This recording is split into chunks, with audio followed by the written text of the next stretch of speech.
and Kenya has pledged to end in 8 years, that is, the mother-to-child HIV infections with a view of hopefully the future generation being HIV-free. So those are some of the details that we'll be bringing you today as the world marks World AIDS Day. Definitely politics is in plenty. Nominees for the PSs are also being vetted and all that. So we'll be bringing you that and more. But right now, let's get to the news.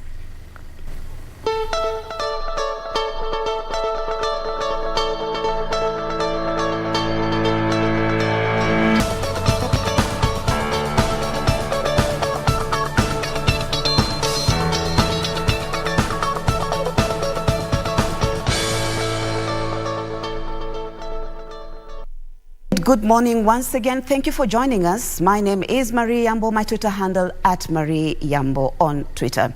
Now, President William Ruto has finally unveiled his campaign flagship promise, the Hustler Fund, and Kenyans can borrow up at 8% a year. The 5 billion shillings kitty will be available to Kenyans above 18 years through mobile phones, and one is eligible to borrow between 500 shillings to 50,000 shillings. The president terming the initiative a revolution, as it will give those blacklisted by various lenders a lease of borrowing again. A reality as Kenyans now can access the Hustlers Fund. President William Ruto campaign promise tailored to uplift the livelihoods of millions of Kenyans locked out of the banking sector or blacklisted for defaulting on digital loans. The president on Wednesday terming the 50 billion shillings kitty a game changer, as it will be paid on 0.02% interest a day. We have made interest 500 times lower than the average interest rate in the market.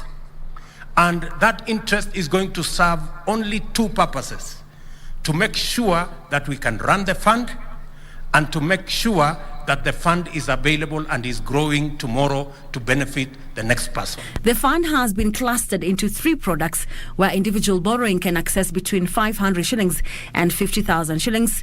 Group borrowing will start from 50,000 shillings and capped at 250,000 shillings, followed by SMEs and cooperative borrowing. We can aggregate potato farmers or growers along rivers in Molo, in Sagana, in Tana River, and into cooperatives to enable them access funding and connect them to, for example, the Twiga Food company to sell their produce.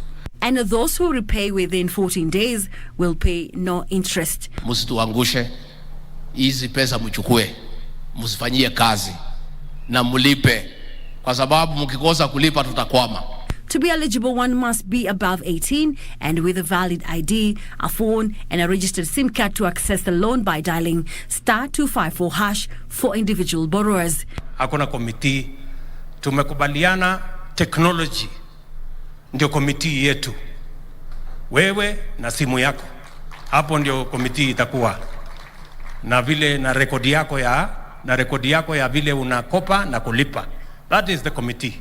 The president said that the fund will replace the traditional collateral system that has always been built behind security, such as title deeds, logbooks, and the securities defranchising many. 5% of the borrowed amount will automatically be saved, and borrowers will be able to access 30% of their savings after 6 months and 70% after you hit the age of retirement through NSSF. Utapata nafasi kwa sababu Wakenya wengi wanafanya biashara, hawajawahi kupata nafasi ya kuegeza mambo ya pension, kwa sababu sote tunafanya kazi leo, lakini kuna siku ambaye tutakuwa wazee na tutahitaji pesa pale tukiwa wazee.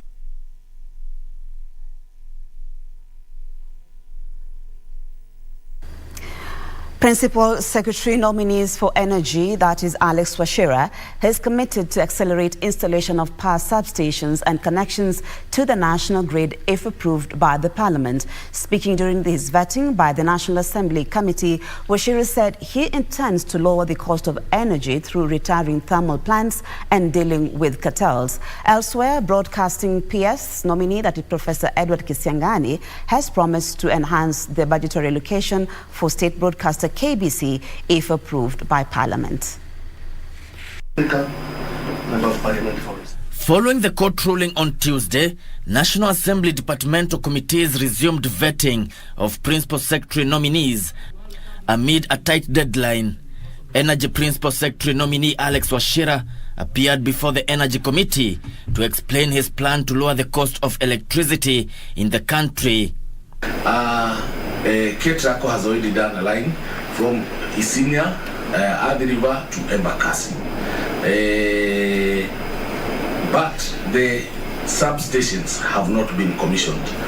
But we should be able to commission those substations within the next probably 1 month or two, and so therefore ensure that we have evacuated more power from Suswa through Isinya, Athi River, terminating in Embakasi. Wachira committing to prioritize completion of power lines and substations necessary to evacuate power from Olkaria geothermal plant and thereby gradually retire the thermal stations that are making power expensive. The most expensive thermal power is Muhoroni gas plant that is consuming, it's a 60 megawatts project in Muhoroni that is run on kerosene. Honorable members, with the rising prices of kerosene, you can imagine the amount of money that we are using, and realizing that that plant alone is using about 300 liters per day, 300,000 liters per day of kerosene. How do we retire, for example, that plant? Honorable members, we have to evacuate as much power from Olkaria to western part of Kenya for us now to retire the Muhoroni gas plant. Broadcasting PS nominee Professor Edward Kisiangani appeared before the Committee on Communication, Information and Innovation. The professor committing to enhance budgetary allocation for the state broadcaster KBC as a strategy to uplift the services offered by the broadcaster. KBC is over-established. So we must address the staff establishment and make sure it has a lean space to work in, lean staff who can do the job within the required guidelines, and then we make money. So there are 6 PS nominee for Correctional Services Mary Muthoni, appearing before Justice and Legal Affairs Committee, promised to reduce congestion in prisons and introduce conjugal rights for inmates. Correctional Services, not prisons alone, has 83,000 acres of land. This is land that can be utilized with the latest machineries in agriculture. If these people have been trained while in prison how to grow our maize, how to grow our beans, how to grow soya, by the time they come out of that prison, that person will be a different person. The National Assembly committees are expected to table reports regarding nominees Thursday afternoon.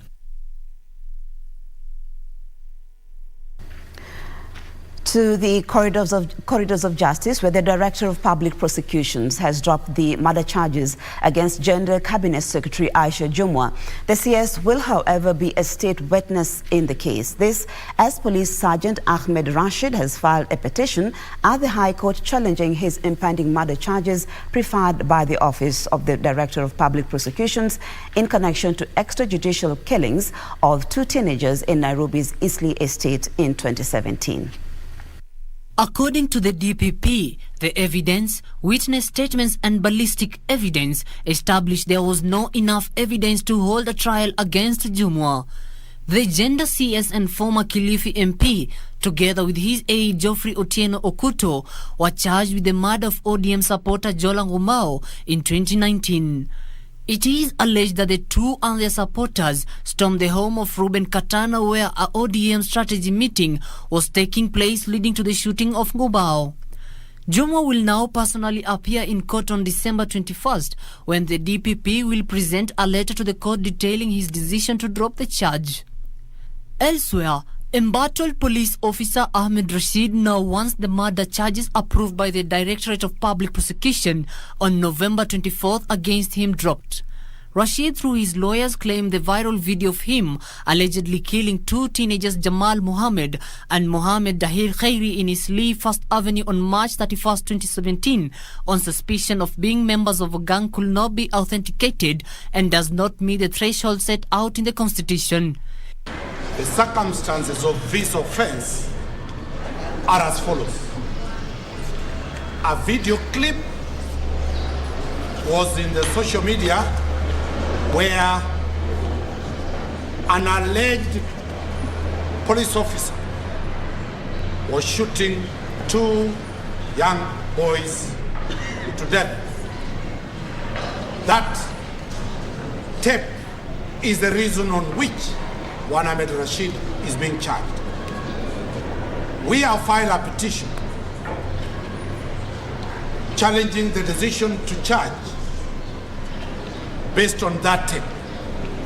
He now wants DPP to recall the file and fresh investigations carried out before he can take plea that has been scheduled for 8th December. Sergeant Rashid was a member of the famous Pangani 6 Corps who are accused of a number of extrajudicial killings. A section of Eastleigh business community, Kenya University student organization KUSO, and some members of public thronged the court to protest the intended criminal charges against Rashid. And a Kiambu court will on Thursday rule whether Kiambu politician Gladys Chania and her co-accused Maurice Mbogo Kamau will be released on bail in a case of the alleged murder of her husband George Mwangi. The prosecution was opposed to their release, arguing that they are likely to interfere with a key witness.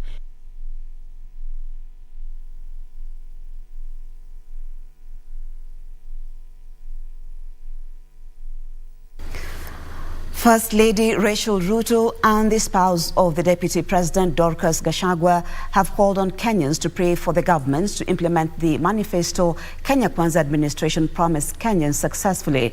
Speaking after joining faithful for an interdenominational religious meeting in Thika, Kiambu County, they both echoed the sentiments of President William Ruto that the victory of the Kenya Kwanza government was through prayer. The First Lady encouraged Kenyans to take up the Hustler Fund and grow their businesses.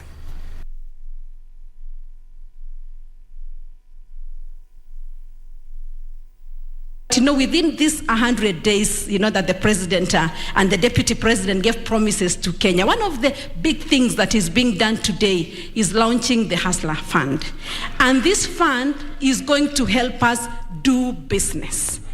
I'm a believer of having a church that does business and a church that has money, Christians that are rich. Our president always says that this government was prayed up. And therefore, as we stand here, we are a product of prayer.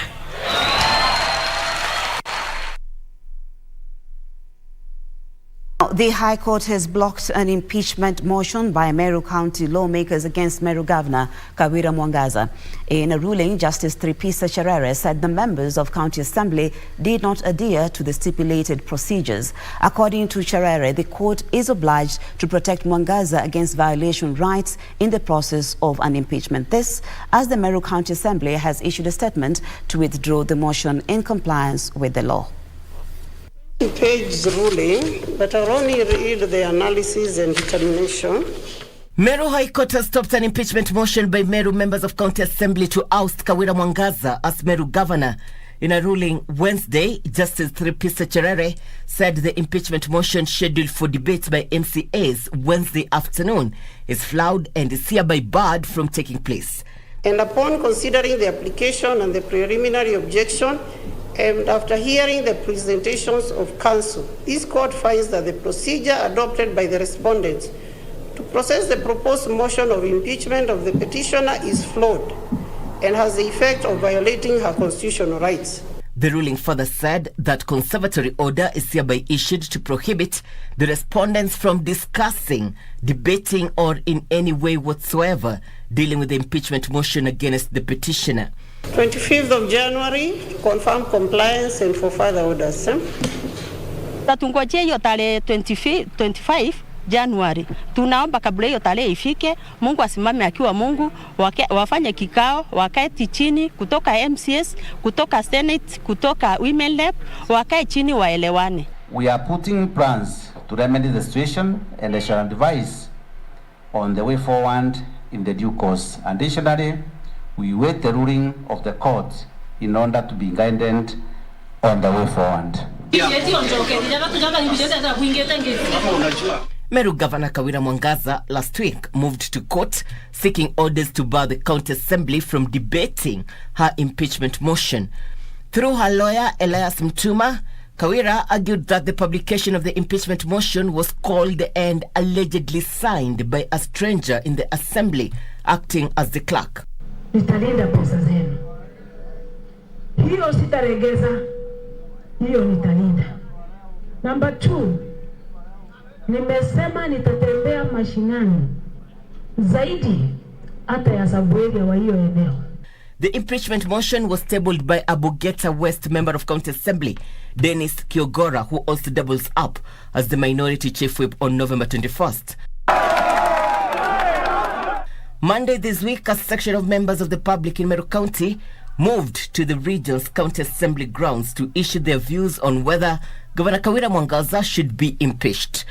Prior to this, there was an uproar from members of County Assembly who claimed that Governor Mwangaza is avoiding to hold meetings with them in addressing regional concerns of the people of Meru. It is the work of the Assembly also now to come with motions they deem important. I also disagree with the court, but we live to fight another day. We are not doing this for the sake of our own interest, but for the sake of people of Meru.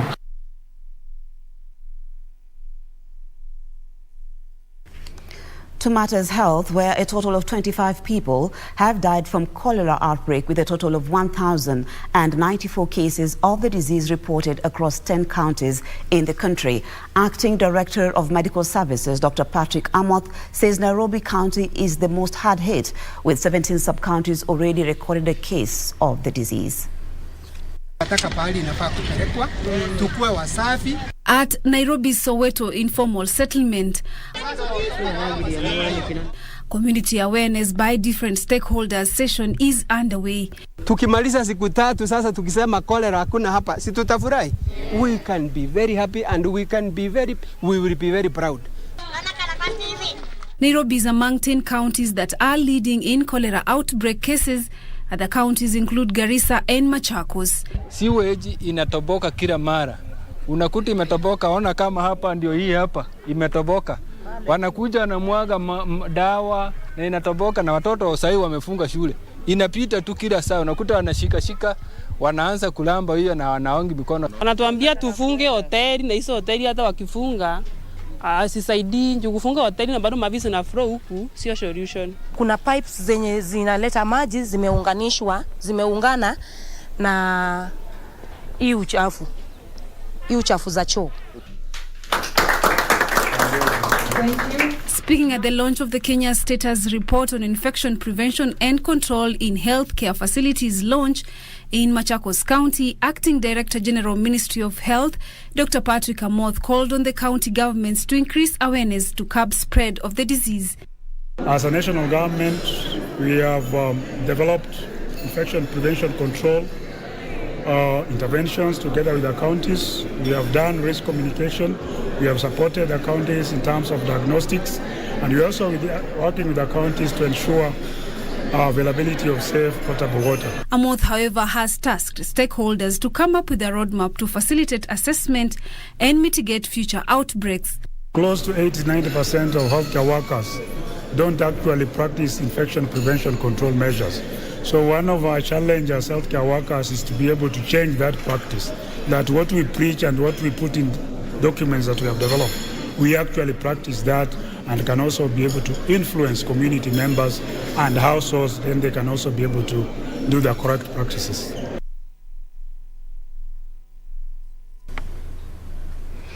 And still keeping with matters health, today is World AIDS Day, and the government has reiterated its commitment to eliminate mother-to-child HIV infections. The Director of Medical Services in the Ministry of Health, Dr. Andrew Mulwa, says that all players must be involved so as to give children an HIV-free start and prevent new infections. This even as the concern is rife over cases of child defilement which are on the rise and which may be exposing children to the disease.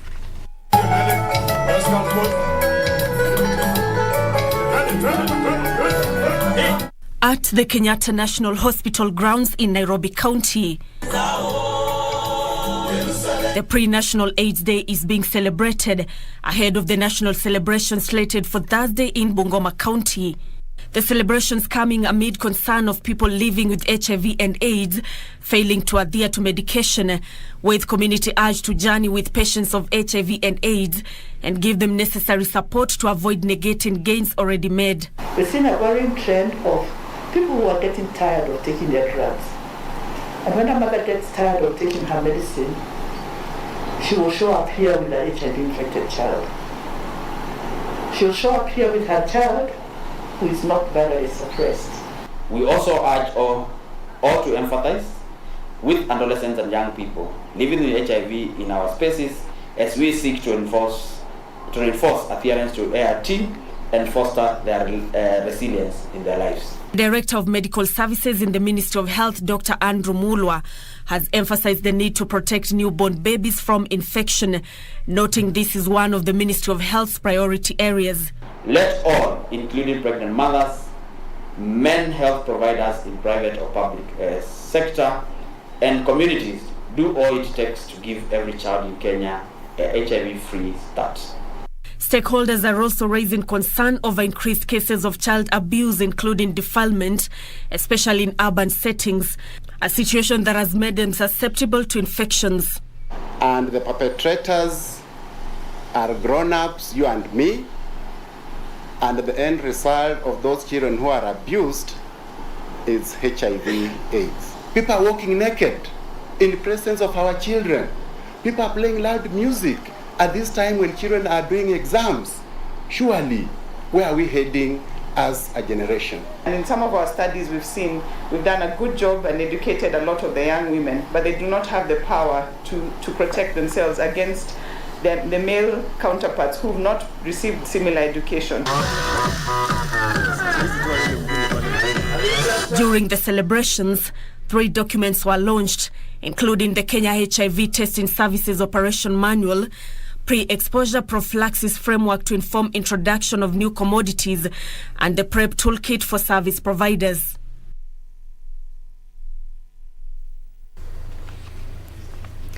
We now shift gears to the business news, where scientists have dispelled concerns that introduction of GMOs would disrupt conventional crops through cross-pollination, and that they have different nutritional value.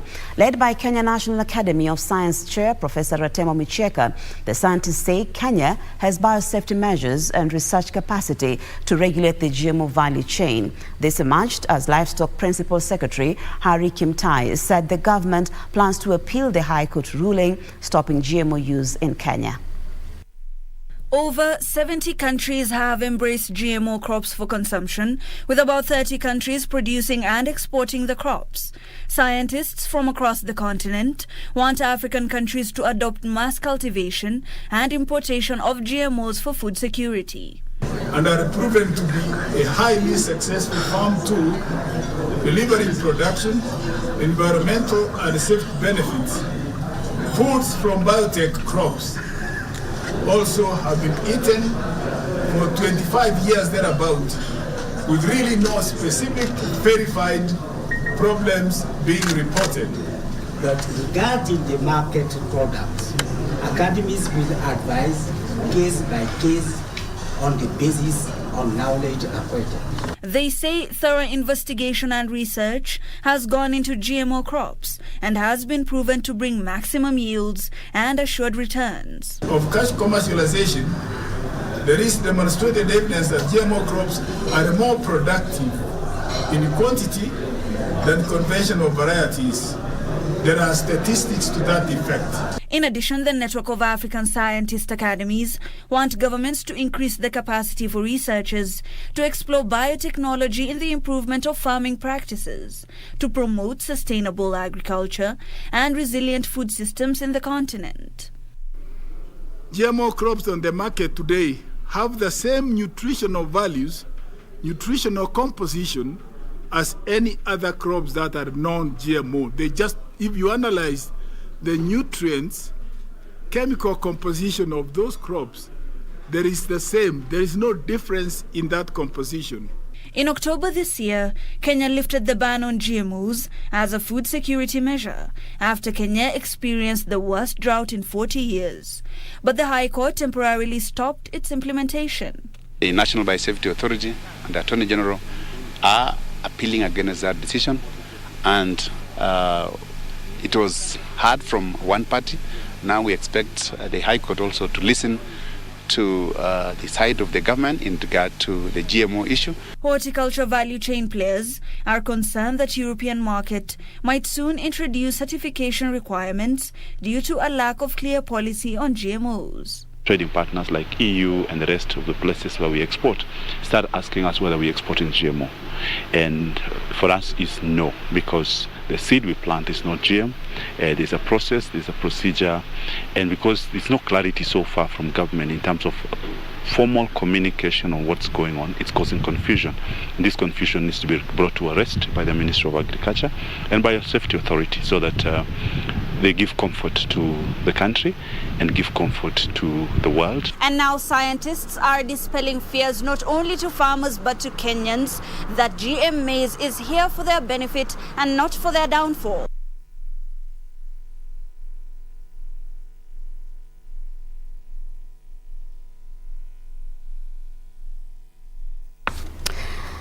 Thank you, Hibackside, for that report.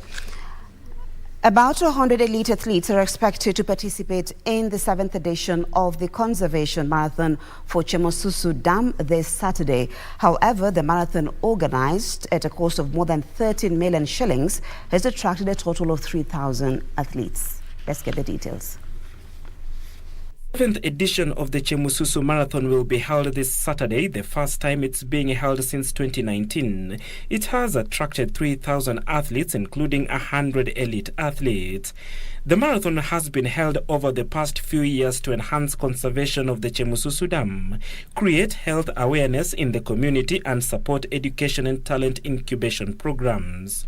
The first edition of the marathon was held in 2014, with this year's race, which will have 3 categories: the half marathon, 10 and 5-kilometer races, starting at Chemosusu Primary School this Saturday. The event was, however, not held in 2020 and 2021 due to COVID-19 restrictions. Chemosusu Dam is one of the biggest dams constructed by the Kenyan government at a cost of about 7 billion shillings. Its construction started in 2009 and was completed in 2013 and holds a capacity of 15 million cubic meter of water.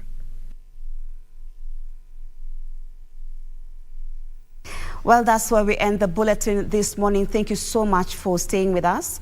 We still have more coming up in Good Morning Kenya. Entertainment with both Stephanie and Doreen coming up in just a few. But right now we take a short break. We'll be back with In the Headlines. My name is Marie Yambo.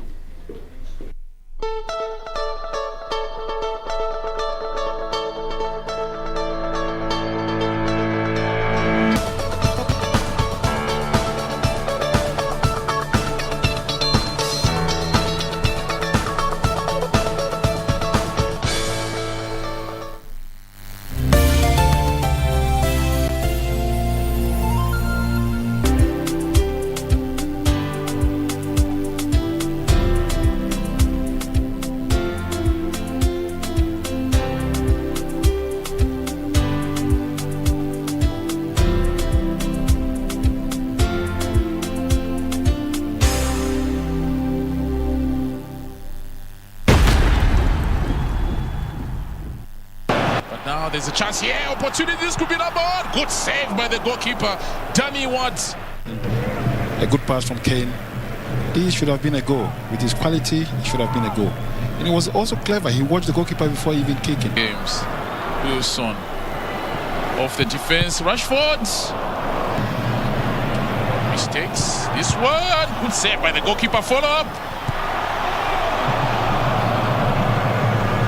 For them, and it's just unfortunate that very lucky. Sorry, that the English team didn't finish it. Oh, that is a good save by the goalkeeper. But no offside at all there, Jacob. He simply just didn't place himself properly.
Songea tukupashe na zile ambavyo vitakupa tabasamu tosha. Hana mapenzi wala mahaba, mtoto mbaya sana huyu. What did you just say? Sio tamthilia tu. And why you're saying that yeah.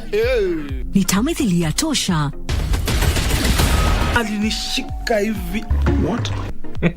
Sio burudani tu, ni burudani tosha. It is the day that the Lord has made. Na sinema bomba. Kabisa kama uelewi kitu inafaa uelewe. Na mada za kusisimua. KBC Channel 1, shirika la utangazaji Kenya.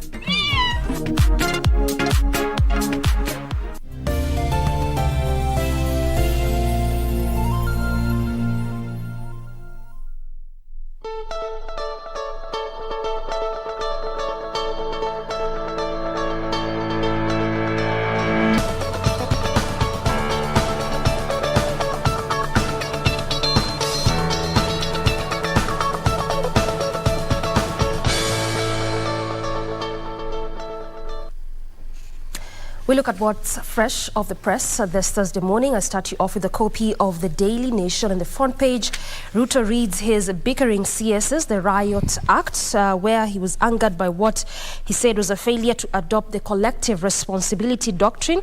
President Ruto called the cabinet secretaries to order, fearing that their public clashes were exposing the nascent Kenya Kwanza administration to ridicule. Of course, this comes after what was witnessed in respect to the CS agriculture and the CS trade, when they were speaking on different voices concerning the issue of maize importation. And you can remember when the CS trade talked about giving farmers 72 hours for them to sell off their maize, or else they'll have to contend with imported maize. This was before the courts actually halted that particular process of distribution if at all they were imported. So this is basically what he was talking about there. And also freedom beckons for Sarah Cohen, as well as the CS for gender, that is Aisha Jumwa, as the DPP has now applied to withdraw murder cases against the widow of murdered Dutch businessman, that is Tob Cohen, as well as the CS, that is Aisha Jumwa. In fact, they're now applying for the cabinet secretary to be a state witness, and there's really quite the conversation out there in respect to how cases are being dropped, particularly those that are allied to the executive, and just basically what was happening before and why this is being informed at this particular time. So that's the latest on that particular front. And also, Kenyans rush to take loans after Hustler Fund launch. This was obviously done yesterday, where the president launched the Hustler Fund, one of those big things that he had talked about while he was campaigning. And just going by what we have here, is that 600 is the number of borrowing requests per second Kenyans made after the Hustler Fund was launched. Also, one of the biggest conversation is the number of days it takes you to repay if you borrow this particular fund, 14 days. The interest rate is also a question being profiled there, as well as just the legalities of this particular fund at the end of the day. But is really, eliciting mixed reactions amongst Kenyans. Some saying that is just no different from the existing funds already there. Some saying that, it's really quite a good fund there because then it will enable small and medium enterprises. But again, remember, this is one of those products in this particular fund, the personal loan. 3 others will be launched momentarily. In fact, the president yesterday said that in February of next year, they'll be launching the micro fund, which of course it's a notch higher, just from the 500 to 50,000. So again, that's also something to watch out for. And lastly, IEBC 4 to know their fate today. The jailer committee had retreated yesterday to make that particular report, and so they expect to present this to the National Assembly today. And this IEBC 4 commissioners who had been accused of gross misconduct as well as altering the results amongst various other petitions will know their fate today. One of those things that the committee is set to convince the National Assembly on is whether procedure was followed. Remember, before you present or bring a petition to the committee, particularly when it comes to some of these institutions, you need to first avail it to the relevant bodies. In this instance, they were supposed to avail this particular concerns to either the IEBC or the Public Service Commission. And if you're following the procedures, you'll realize none of the petitioners availed this. That is part of the procedure. So this is one of those things that they're supposed to be convincing the National Assembly on. But also key to note is that in the event that the National Assembly makes a recommendation, then the president will be required to form a tribunal, which will be the one that will be taking part in the ouster of this 4 commissioners. But we wait to see how all this will develop today. Steph. All right. So most of the stories that Doreen has mentioned are also here in People Daily, but I'll mention some few others. I'll also give you an update on what has been captured here differently.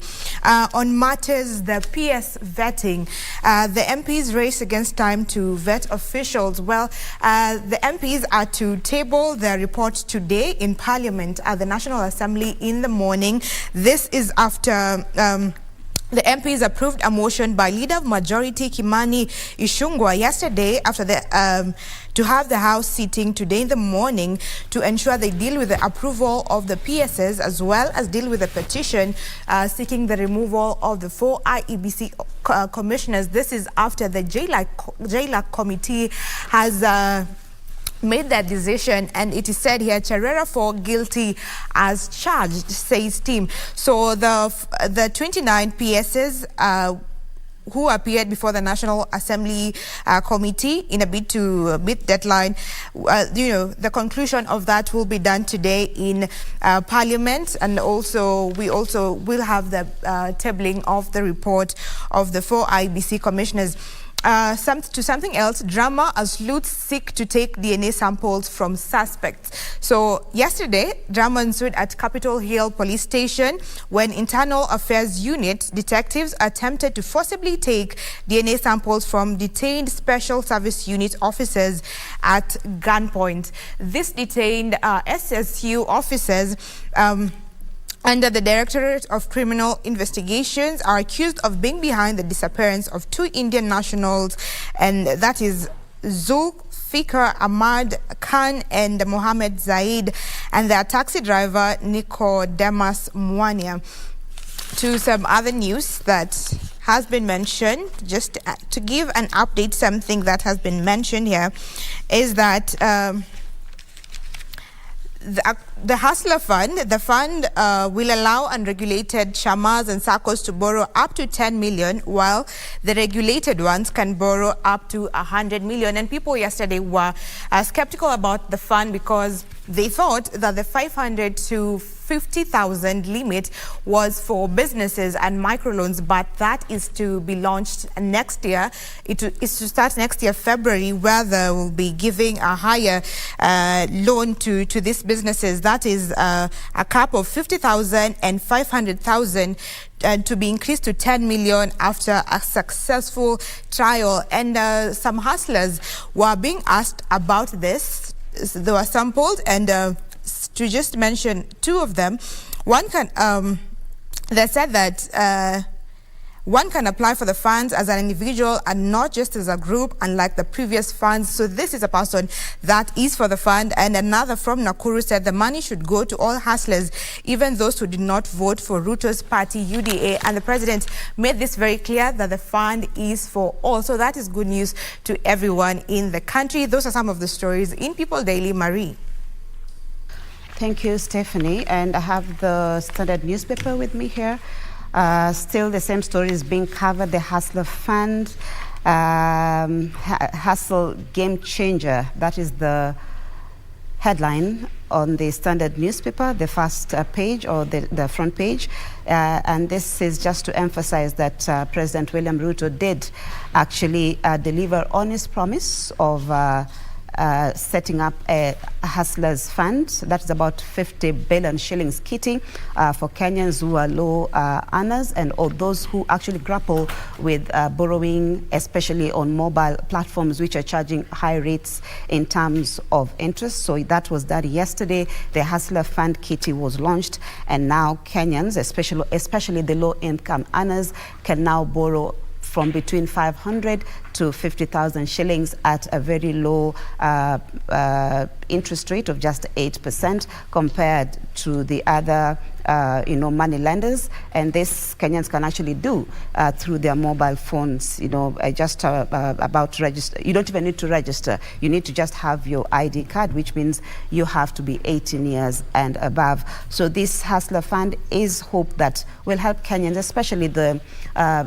small businesses that, find it very hard to access credit, and this will help them to access credit at a low interest rate, and hopefully this will also boost their businesses. So that is a story that is being covered here in the Standard newspaper, and the president also cautioning that Kenyans should not abuse this platform, or at least the second chance for quick loans.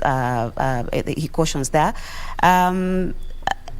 Among the mobile platforms that Kenyans can actually borrow, the Hustler Fund is Airtel Money, Safaricom, that is through M-Pesa, and T-Cash by Telkom Kenya. So that is a story being highlighted here in the Standard newspaper.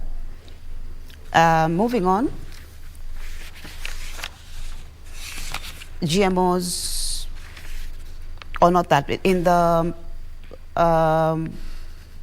page 8 of Standard, MPs to seal the fate of 4 IBC commissioners, and that has been alluded to, or at least touched by my colleague Doreen, where the 4 IBC commissioners, including the chairperson or the vice chairperson, Juliana Cherera, and commissioners Francis Mathenge, Irene Masit, Justice Nyagaya, will all be knowing their fate very soon, as the Justice and Legal Affairs Committee now prepares to table their report after hearing the petitions against the commissioners. And this is as far as the 9th August polls are concerned. If we remember that there was contention as to the results in terms of announcement. These commissioners did differ with the chairman, that is Wafula Chebukati. So they'll be knowing their fate very soon as the committee now tables its report to Parliament. And if they're found culpable, then the president will have to form a tribunal. And so their fate now will hang in the balance, or at least their fate will be known, depending on what the tribunal would have found out. So that is also another story in the Standard newspaper. Today is World AIDS Day, HIV, World AIDS Day in the world. So Kenya, being part of the world, definitely is also marking the day and taking stock of HIV infections in the country, in as far as reduction in HIV infections and even management for those who are already infected. The key for Kenya, or at least for the Ministry of Health, is to reduce the mother-to-child infections. So that is actually being has been highlighted here gossip, disclosure of status rife in clinics. So issue of stigma is very, very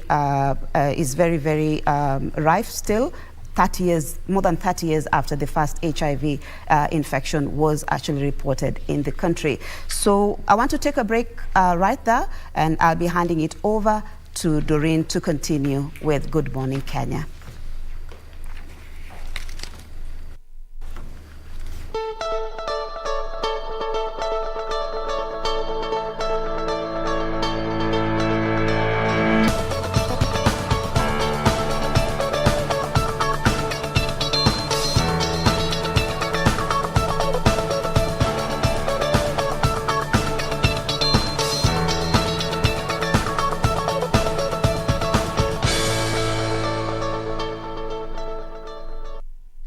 And from what the dailies are holding for you, we train our focus to matters of film, looking at the state of film industry in the country. Of course, that tied with the Kalasha International TV and Film Awards, which are coming up on the 3rd of this December. That is actually this Saturday.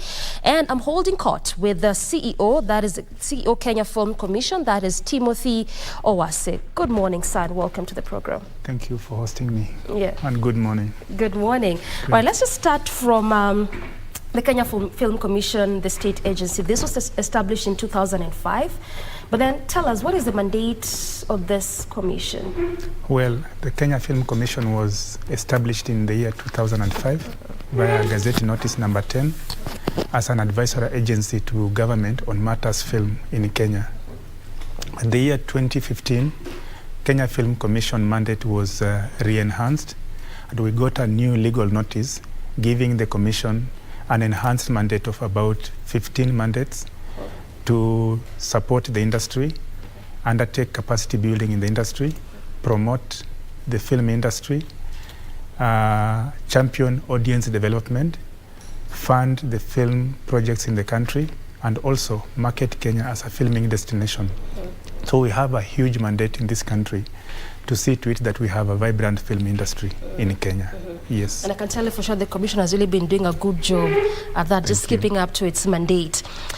You would really, go for a year and not know that Kalasha is happening, and indeed, together with the market as well, Of course, as Kenya Film Commission, we have a huge role to play in this country as far as matter screen sector is concerned.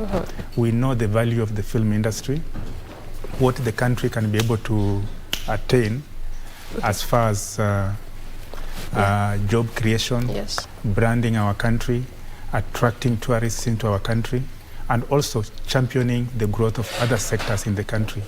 Because within a film production, you will find that we address all segments of the economy. We have young people participating, we have old, we have children also participating as players within the industry. So you can see that it touches everyone, and that's why within our role as Kenya Film Commission, we are championing the mainstreaming of the screen sector into the mainstay of our economy. With that, we'll be able to accrue many benefits as compared to any other. Yeah, well said. You just did talk about tourism, but I'd like you to tell us where we are as a country, because Kenya has over time been known as a good location when it comes to matters of film. So how are we doing? Where are we? When we talk about filming in Kenya, I think Kenya is an ideal location for any filmmaker in the world. One, because of several factors. We talk of the skilled manpower in the country. We talk of the scenic locations. If you want to film Kenya, just as our slogan goes, film Kenya, capture Africa, you can be able to film any African country within our borders. And with that, it gives us a leverage as compared to any other country. In addition to that, Kenya over the years has promoted diverse cultural components which are open to filming. And also when you talk about the skilled manpower, we have many young, vibrant youths who are ready to support and work in the creative sector. So in comparison to other countries, there are those aspects that we have not actualized yet, but Kenya is working hard to see to it that we have aspects of film incentives so that we can be able to attract more filming in the country. Not only foreign productions, but our intention is to have foreign productions done on Kenyan land, to to have Kenyan authentic stories told to the world. And when we do that, it will promote more of our country scenics, brand the country, and also attract tourists to come. And when they come, we are creating more jobs for our people. Yes. Kenyan authentic stories told in Kenyan land, not just by foreigners, but also by Kenyans. By Kenyans, yes. Kenyans themselves. Because also that has been one of those things that has been put forth in terms of complaints.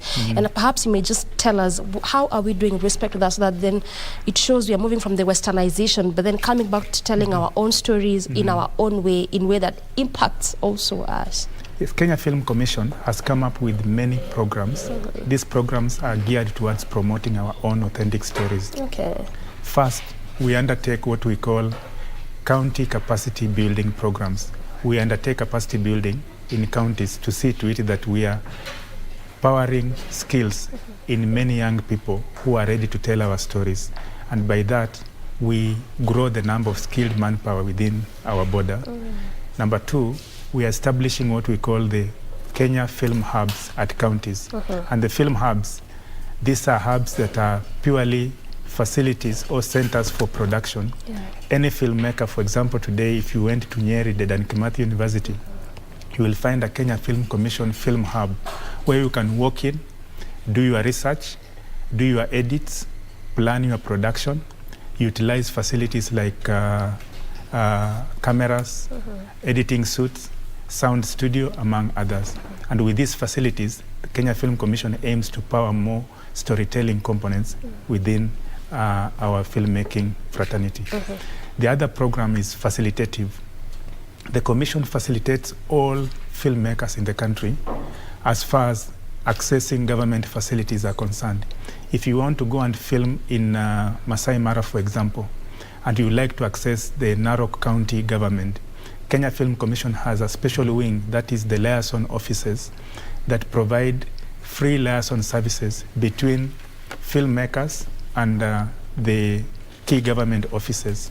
Of course, we are championing for a one-stop shop, and one-stop shop will enable filmmakers to only deal with one office as far as filming in Kenya is concerned. If you want to film in Isiolo, or you want to film in Turkana, if we have the one-stop shop, then that means that you don't have to liaise through several offices to access these facilities. And of course, you mentioned earlier, so you act as a link? We act as a facilitator, okay, a link between the filmmakers and government agencies that support the film sector. All right. Yeah. The other program is creating market for the local filmmakers. Many storytellers want to have their products consumed. That's why we have programs like Kalasha International Film and TV Market, which happens every year. It creates a link between Kenyan content producers, content buyers and sellers, because this is a marketplace, and the intention is to have Kenyan content exposed to the world so that we can be able to have Kenyan products consumed by many people. And when the Kenyan content is consumed by many people, then we are saying that we have a market which will lead to wealth creation. And when we create wealth, we grow our economy. Remember, when you look back 5 years ago, we did not have even a single Kenyan product on an international platform. But today, Kenya has over 10 programs on Netflix, to be very specific. And we are growing each day. The month that just ended yesterday. Can't even forget about Watuwetu's, which made it to the Oscars. Yeah, that is it. And next year we have Terrastorm, which is a Kenyan animated feature that is going to the Oscars. And I believe this is again a clear shot. This is the first African animated feature that is actually going to the Oscars representing Kenya. The month of November saw over 10 local films premiered. That is also to show how Kenyans are out there to tell stories. And the more we tell these stories, the more we create opportunities. Remember, one production set, like the set we have here, we have so many people behind the scenes. As much as we are the two of us being seen on TV, I believe we have cameramen, we have directors, we have editors, and we have many more, social media influencers and so on. in the film sector, we have an opportunity to create so many jobs, and that's why the sector is so important for everyone to support. Yes. I hear you. And I mean, you've really talked about a lot, and I can tell you for sure the market is a very good opportunity for filmmakers and content creators. I've attended one of them, and it really is a good place to network. Indeed. If at all you really want to ensure that you reach far in the industry. But there's some things you've mentioned, like capacity building and facilitations, and I'd want us to interrogate this a bit. Perhaps you can elucidate further on this particular 2 points. But before we get to do that, I want us to take a very quick breather at this particular point. We circle back with plenty more of this conversation, understanding the film industry in Kenya.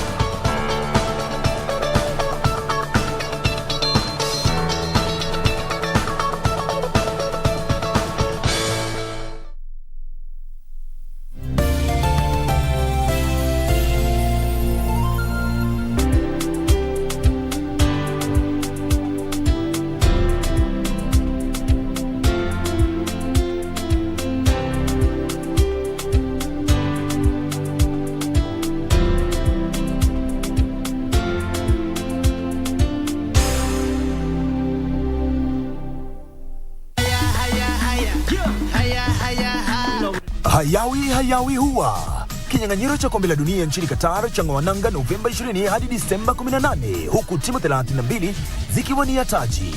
KBC Channel 1 inakupa fursa ya kutizama mbashara kipute hicho kutoka Qatar nyumbani kwako. Runinga ya KBC Channel 1 inakukaribisha kwenye kipindi cha Dunda Dunda Qatar. Nakwambia kwamba baba, alama ya reli ni Dunda Dunda Qatar. Na tunakuja nyumbani pale mtaani pale ambapo upo wewe mwenyewe. Huku ukijishidia zawadi chungu nzima. Hapa kumejaa vitu kocho. Jongea. Shabiki kwenye Dunda Dunda Qatar. Ukitazama unashinda. KBC Channel 1, wenzio wa dhati michezoni. Today, I want to show them my attitude. Ya bwana, ni chuo kikuu cha burudani, mashavu. Sifika bei umechapa, kitambe meja utahata. Nyumbani kaumbea. Burudani. Twende tukacheze bango. Mama it takes two to tango. Na interview kali kutoka Pwani. Nakucheza nawe. Baby nimechizi nawe. Na ukitaka tuiwashe leo. Bwana, kila siku ya Friday ama Ijumaa ukipenda saa 3 hadi saa 6 kamili. Fanya kama unacheza isoko. Kumbuka hashtag Masha. Nyumbani kwa burudani. Usikose tegea show kali tokea pale.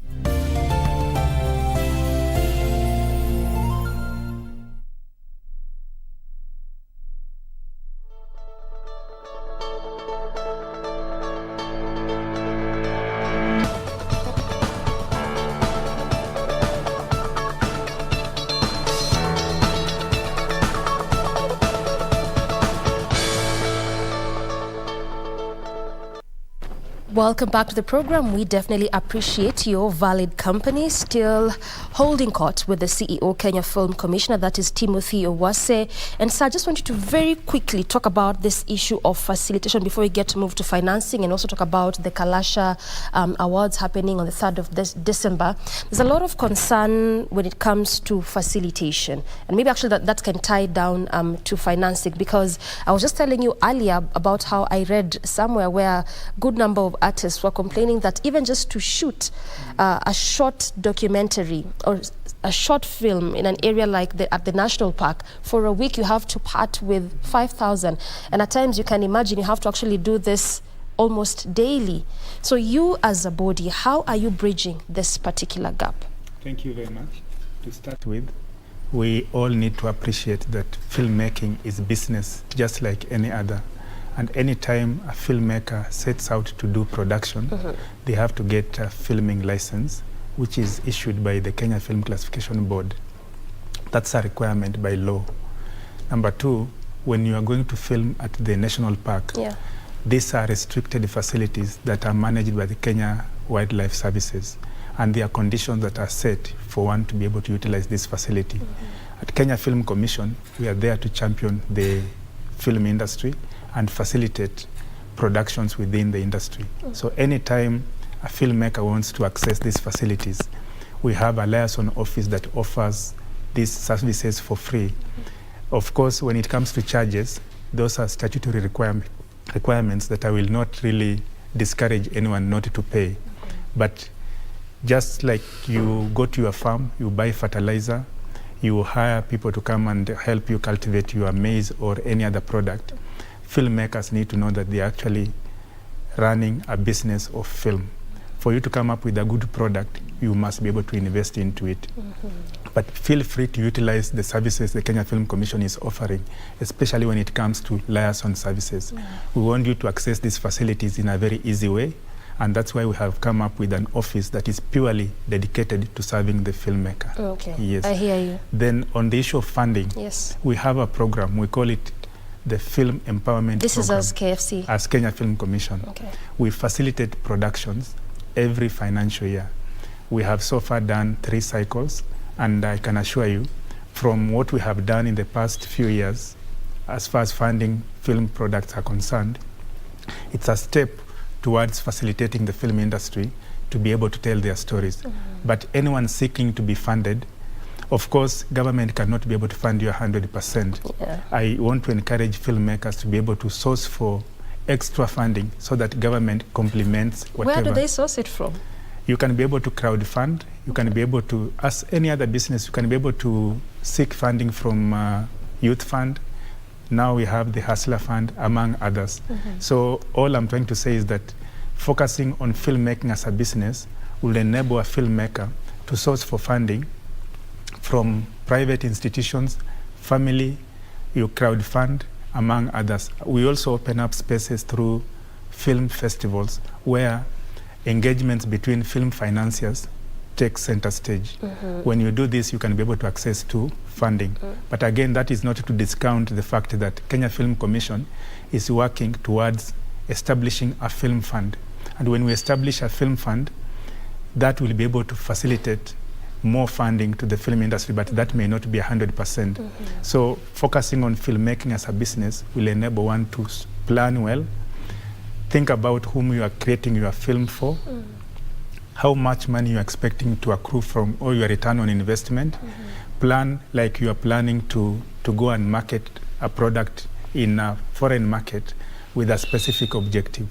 Otherwise, if you do not have such an objective, then it will be very difficult for you to earn anything. So banks or commercial institutions will also play that role of funding the film industry.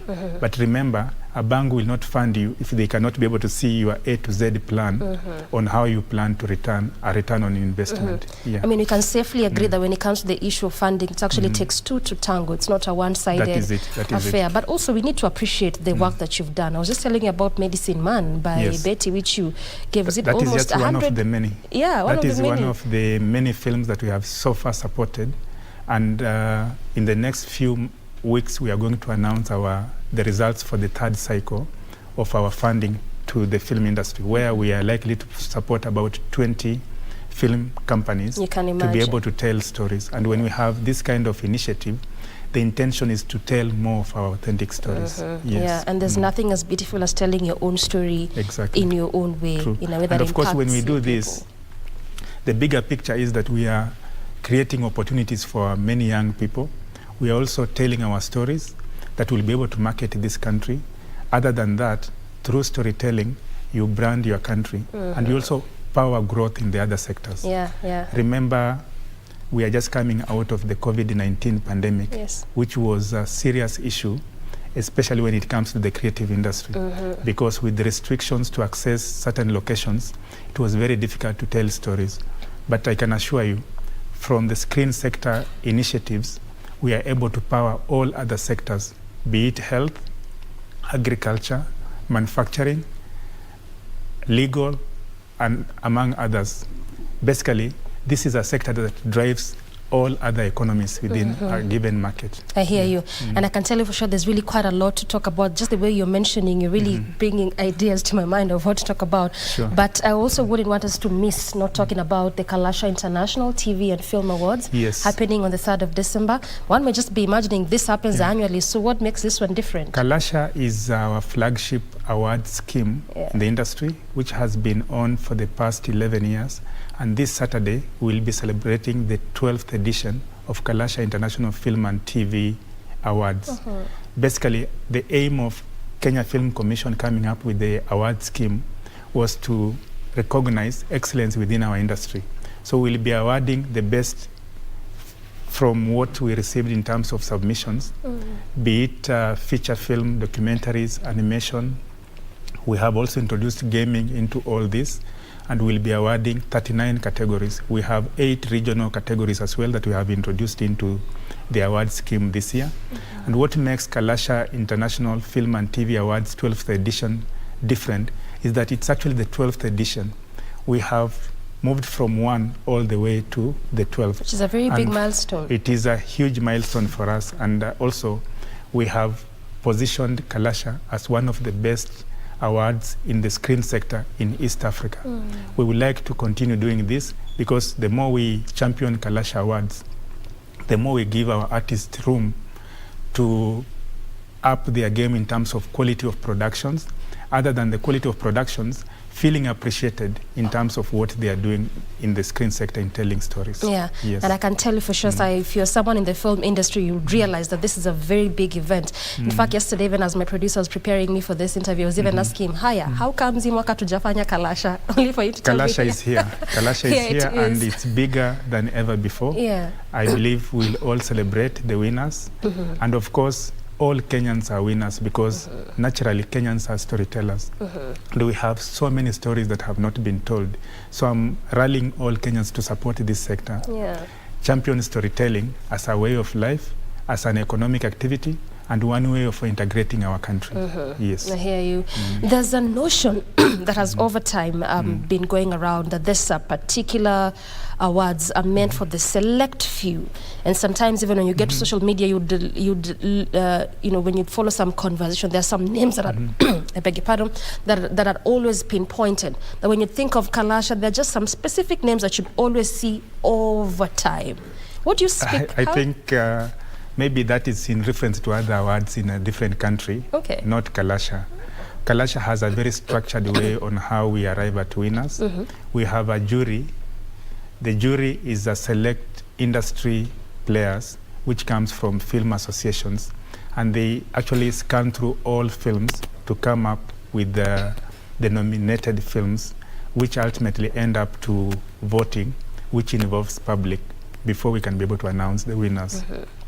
What I want to assure anyone who is watching this show is that Kalasha Awards is the most transparent award scheme in the entertainment industry we have in this country. We have the industry itself playing the judging role. It's not like Kenya Film Commission staff make a choice and pinpoint who is to win. There's an independent body that does it. There is an it. independent jury that is selected to come and actually go through all the films, come up with the specific nominated films, and open it up for voting. Yes. So you're saying there's an element of public participation? Yes. Before we arrive at the winners, there is through online platform, we allow filmmakers and the general public to vote for their favorite. Yes. So really, what exactly do you look for? I'm just imagining there's some filmmakers who are watching and perhaps they've tried their bid even for this 10 years or so, but there are different categories. For example, in a film production, you will find that we are looking for the best sound technician or best set designer. We are looking for best actor, best supporting actress. All these are different categories. So from the criteria that has been set, the jury is able to look for those specific requirements. For example, if we are looking for the best supporting actress, what is it that this particular role played in this particular film that stood out as compared to the rest? Yeah, so there are many facets that we look for. And the different categories, of course, it shows that you can even try apply in different of these and categories. I think the other key messaging here is that we have various. If you put 2 films on the go, you'll find that there are specific variations, and that's why from the many categories that Kenya Film Commission has put out there, you'll find that one category has over 100 entries. And if you have 100 entries in one category, then what we are saying, all these 100 are competing for the same cup. Yes. So various entries, various categories. Exactly. As well at the end of the day. So That's 3rd right. December it is. 3rd December from 6:30, we are host to all Kenyans for Kalasha International Film and TV Awards, which is in the 12th edition, this year. And we'll award 39 categories. 39 categories. Indeed. So then how long, just make me understand, how long does it take? Because I mean, these are not small categories. Of course. You've already appointed the independent body, the jury. How long does it take to actually watch all these films before they decide that? An award scheme is a process. Okay. And the award itself is an event, which means we start planning. As soon as we are done with the 12th edition, we'll start planning for the 13th edition. Oh, wow. So we start planning almost immediately so that we are able to prepare. And again, the film industry already know Kalasha takes place every year in December. The date may not be known, but every December of the year, we have the Kalasha Awards. So the industry prepares, as Kenya Film Commission also prepares. So we bring on board the jury a few months before Kalasha so that they can be able to have a sitting. They take about a whole month in scanning through the films before they can come up with the actual nominated films. I hear you. And it was very important for me to ask that so that then it just ravages some of those notions that are out there. I mean, when you tell us the moment this particular award system will end, it starts almost immediately just for the next year. So it shows you there's a lot of work that goes into play before we actually says that person XY was nominated for this particular set or this particular category. Something else that I want to demystify. Yes. You mentioned that there has been that belief that specific names are well known to be on the list of winning categories. I think that's not the case, because our intention as Kenya Film Commission is to create an equal opportunity for all creatives within the sector to actually compete for this award. And that's why we talk about when we talk about specific winning categories that contribute towards improving the quality of productions in our country. When we have good products, then we are saying that we are able to have these films go beyond our borders. And also think about the Kenya Information and Communications Act of 2013, which provided that 40% of free-to-air broadcasting has to be local content. So when we support and award excellence within Kalasha, we are encouraging Kenyan producers to come up with compelling stories that can be bought by KBC and other free-to-air channels. Yes. 40% is what needs to be featuring in our local free-to-air channels. In local free-air channels. And again, something else that we are keen on is to see that many emerging filmmakers, new filmmakers that are joining the industry, are able to feature, and they are also able to get a space within the Kalasha as long as they have good quality productions. So both old and new, they compete on equal basis. Yes. I mean, there was also a time where we talked about how 60% of what is aired in our local media needs to be our local content. From where you sit and from your end, do you think we are upholding that? Why I ask is because there's still quite a lot of concerns in respect to us airing a lot of content from outside. In essence, you're not appreciating our own, yet we still are saying that we need to grow this industry. Where do we get the balance? On that one, I have a very radical suggestion. Yes. That most free-to-air broadcasters are not supporting the local content initiative. It's actually a true notion. From where I sit. So my take is that we need to tax imported content so that we promote more of our local content. There are countries you cannot be able to air foreign content to a certain percentage. Why can't we do the same in our country in a bid to promote our local content? We have so many Kenyan content that has never seen light in terms of broadcast. because they've never gotten an opportunity to have the same aired on our local free-to-air channels, simply because we give preference to foreign content imported from either Mexico, Brazil, or any other country, even Nigeria. And yet, when you go to some of these countries, you may not find even one Kenyan content. Imagine, you won't find Vitimbi in Nigeria. My proposal is that we need to apply or impose heavy taxes on importation of foreign content and give a quota. Let's say if we are giving Kenyan content 40%, why can't we give foreign content 5% in a bid to promote local content?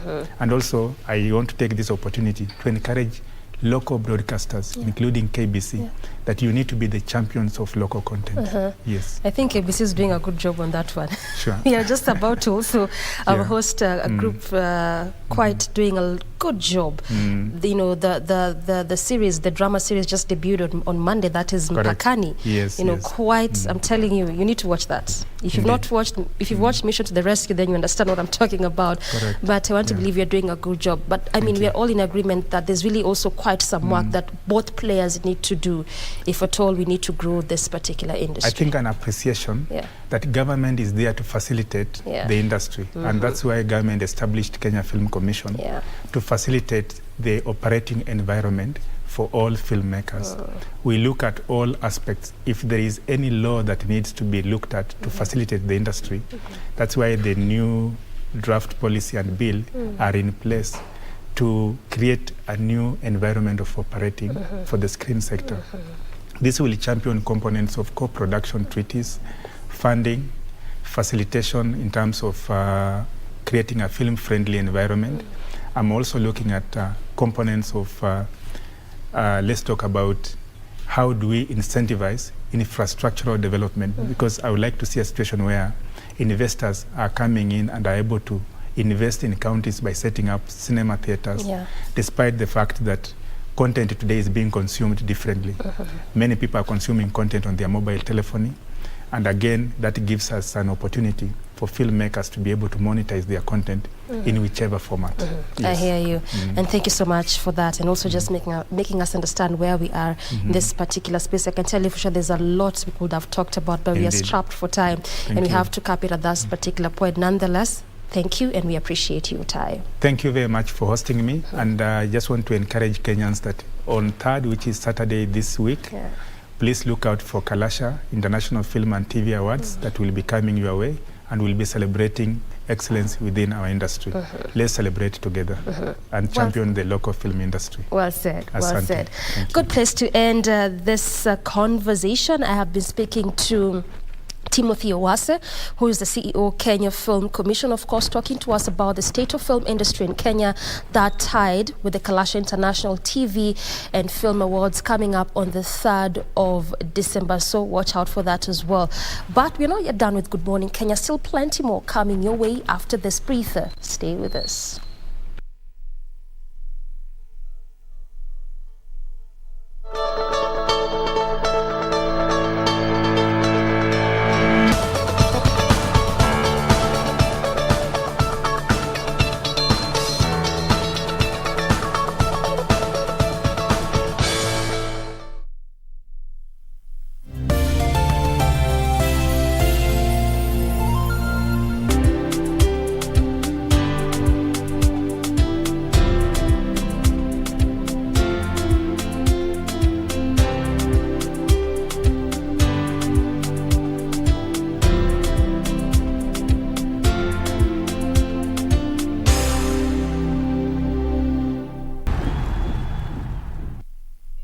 Abantu ba Mintombo Yamore.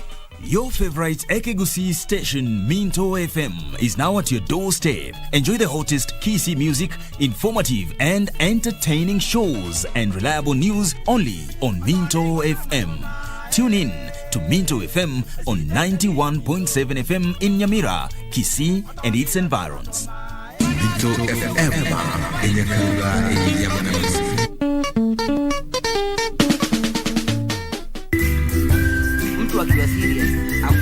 Life cannot always be too serious. Yeah, man, what's up, yeah?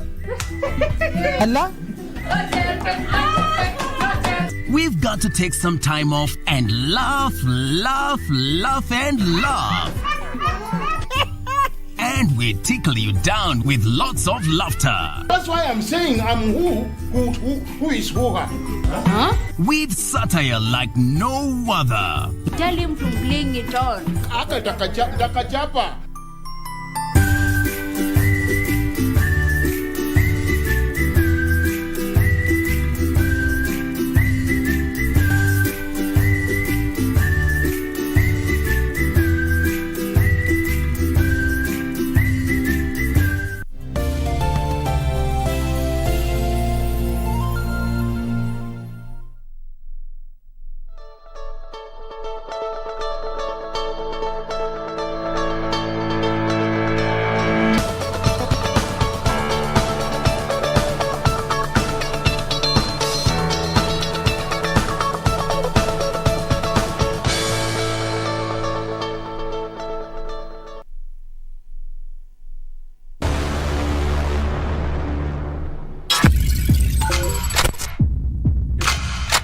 Mpakani, a 45-minute action drama, features a special intervention unit of the administration police. Panther, medic.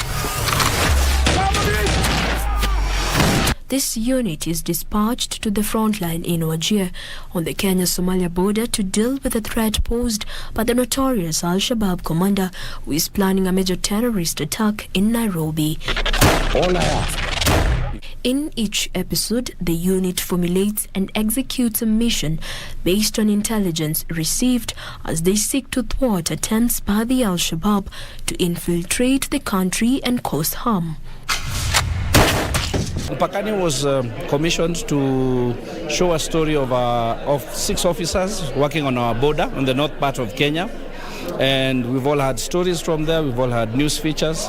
So as filmmakers, we thought this is a nice genre to try and go into because service work and family are very related. This story talks about the police, the soldiers, the army, just being normal people going through everyday experiences, challenges. Apart from just being in uniform, when they're back to being the kawaida citizen, they also go through the same situations, same challenges, same issues that every single person goes through. Produced by Foxton Media, the film director Victor Gatonye notes the hardest task was finding a lead actor who would bring out the authenticity of the film. First thing was to get the right lead. We did strain him really hard, and he was quite cool.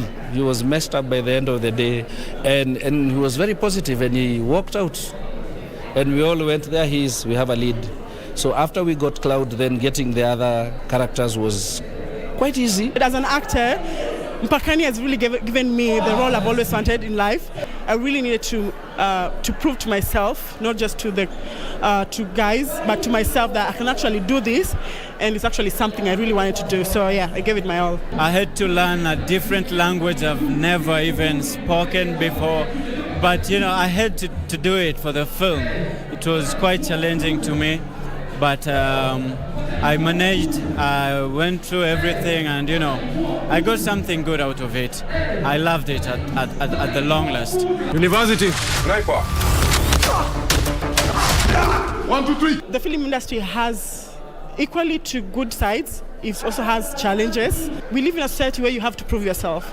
So if you're in the film industry and you've never really gotten a chance to really showcase what you can do, it becomes hard to actually attract the right audience, the right boss in terms of the right production.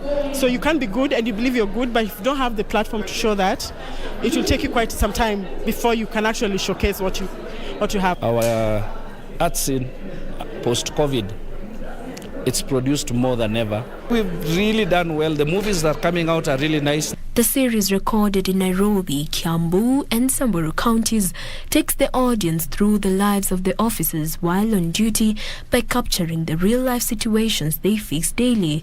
The show, in a special way, highlights the prowess of the specially trained units as they conduct a mission. Jacqueline Masharia for Cinemas and Theatre.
All right, and the story you just watched there is what makes segue for our second conversation of the day. We are still on matters film, looking at the industry.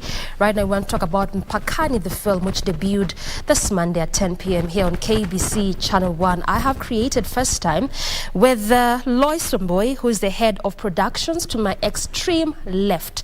Right next to her is George Moore, who plays Torome, that is Inspector, in that particular film, that is Mpakani, the film, and also Brendan Gesso, who plays this in the same film. Karibu to the program. Mpakani, the film, is our focus for the next 40 or so minutes. Let's just start with the production company, the production house, that is Foxton Media, and perhaps I'd want you to tell us more about this, Lois. This is one of those, I can say, the second most important film. Mpakani, is it? Yeah. After Mission to the Rescue? After Mission to Rescue. Yeah.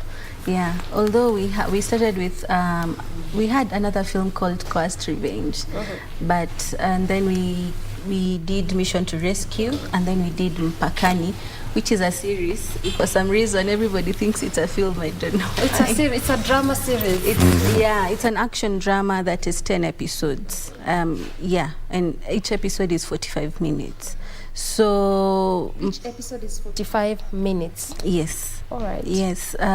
We would have gone maybe for 13 episodes, but then we felt that that would stretch the story and not tell it the way we wanted to, or have episodes that don't have value. So we went for 10 episodes that are action-packed, drama-packed, and adrenaline-packed, so that everyone is entertained and informed at the same time, instead of just, the usual. Yeah. And feel free to chime in, smalls and when I'm calling you smalls. Realize I'm but you've said something very important, which actually, when you get to the market, you'd hear quite a number of Kenyans complaining about, that sometimes, not all the time, sometimes, either it's our series or our films, they tend to be too stretchy. Ni kama producer anataka kuendelea kutuambia story na story imeisha. So for you to just keep it short, precise, straight to the point, make it understandable is really quite a good thing, and we'd commend the production house and you for that as well. So Inspector Torome. Yes. You play Inspector Torome in the series, the drama series. Head of production has just told us that it's not a film. She didn't really quite call it a film. Series, yeah. You should call it a drama series.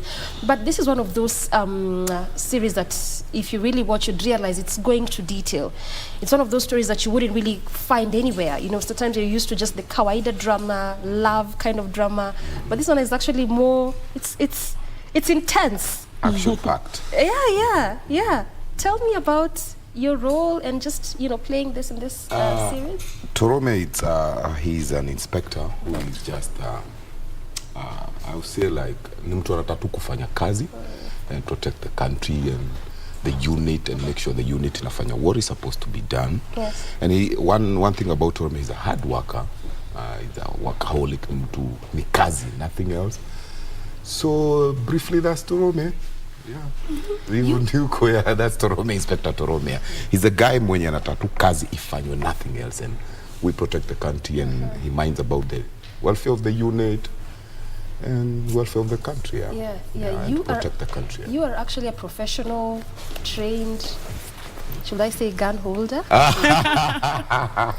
And you know why I asked that? And I'll come to you, dear. Just hang in there.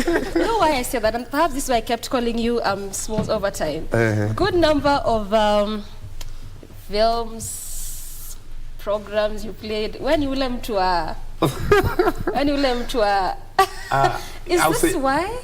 I don't know why. I think maybe I'm lucky because every time I go for an audition, I usually get those roles, like the villain roles, the bad guy roles. And you do them quite very well. And there's a film I did like a few months ago where you'll see George Moore different, where George Moore, lovey-dovey, La Tormenta guy, where I'm with the flowers and the chocolate and all that. Is this the Lost in Time? No, it's coming up. It's coming up. Oh, this one is not Aijakuja? It's totally different.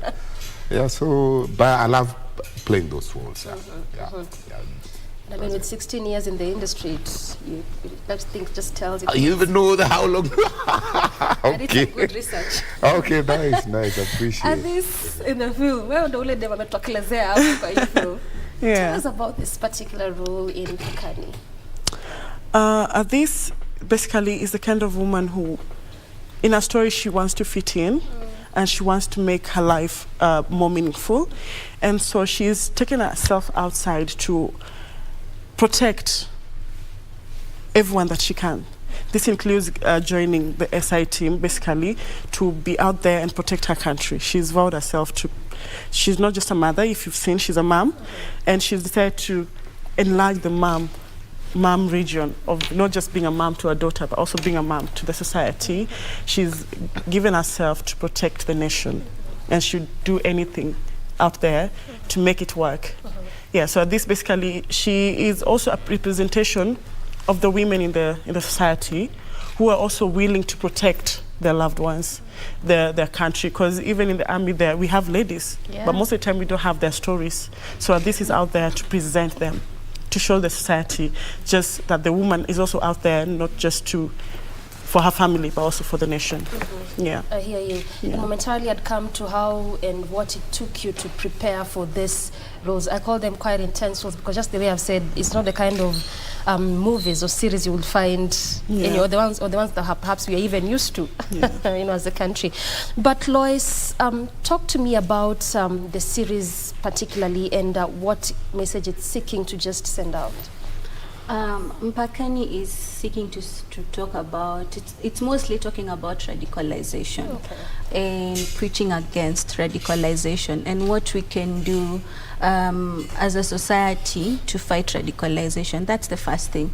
And the second thing, we are really showcasing our soldiers and who they are, the human side of them, because we look at our soldiers and we think they don't have another life, they don't have a softer side.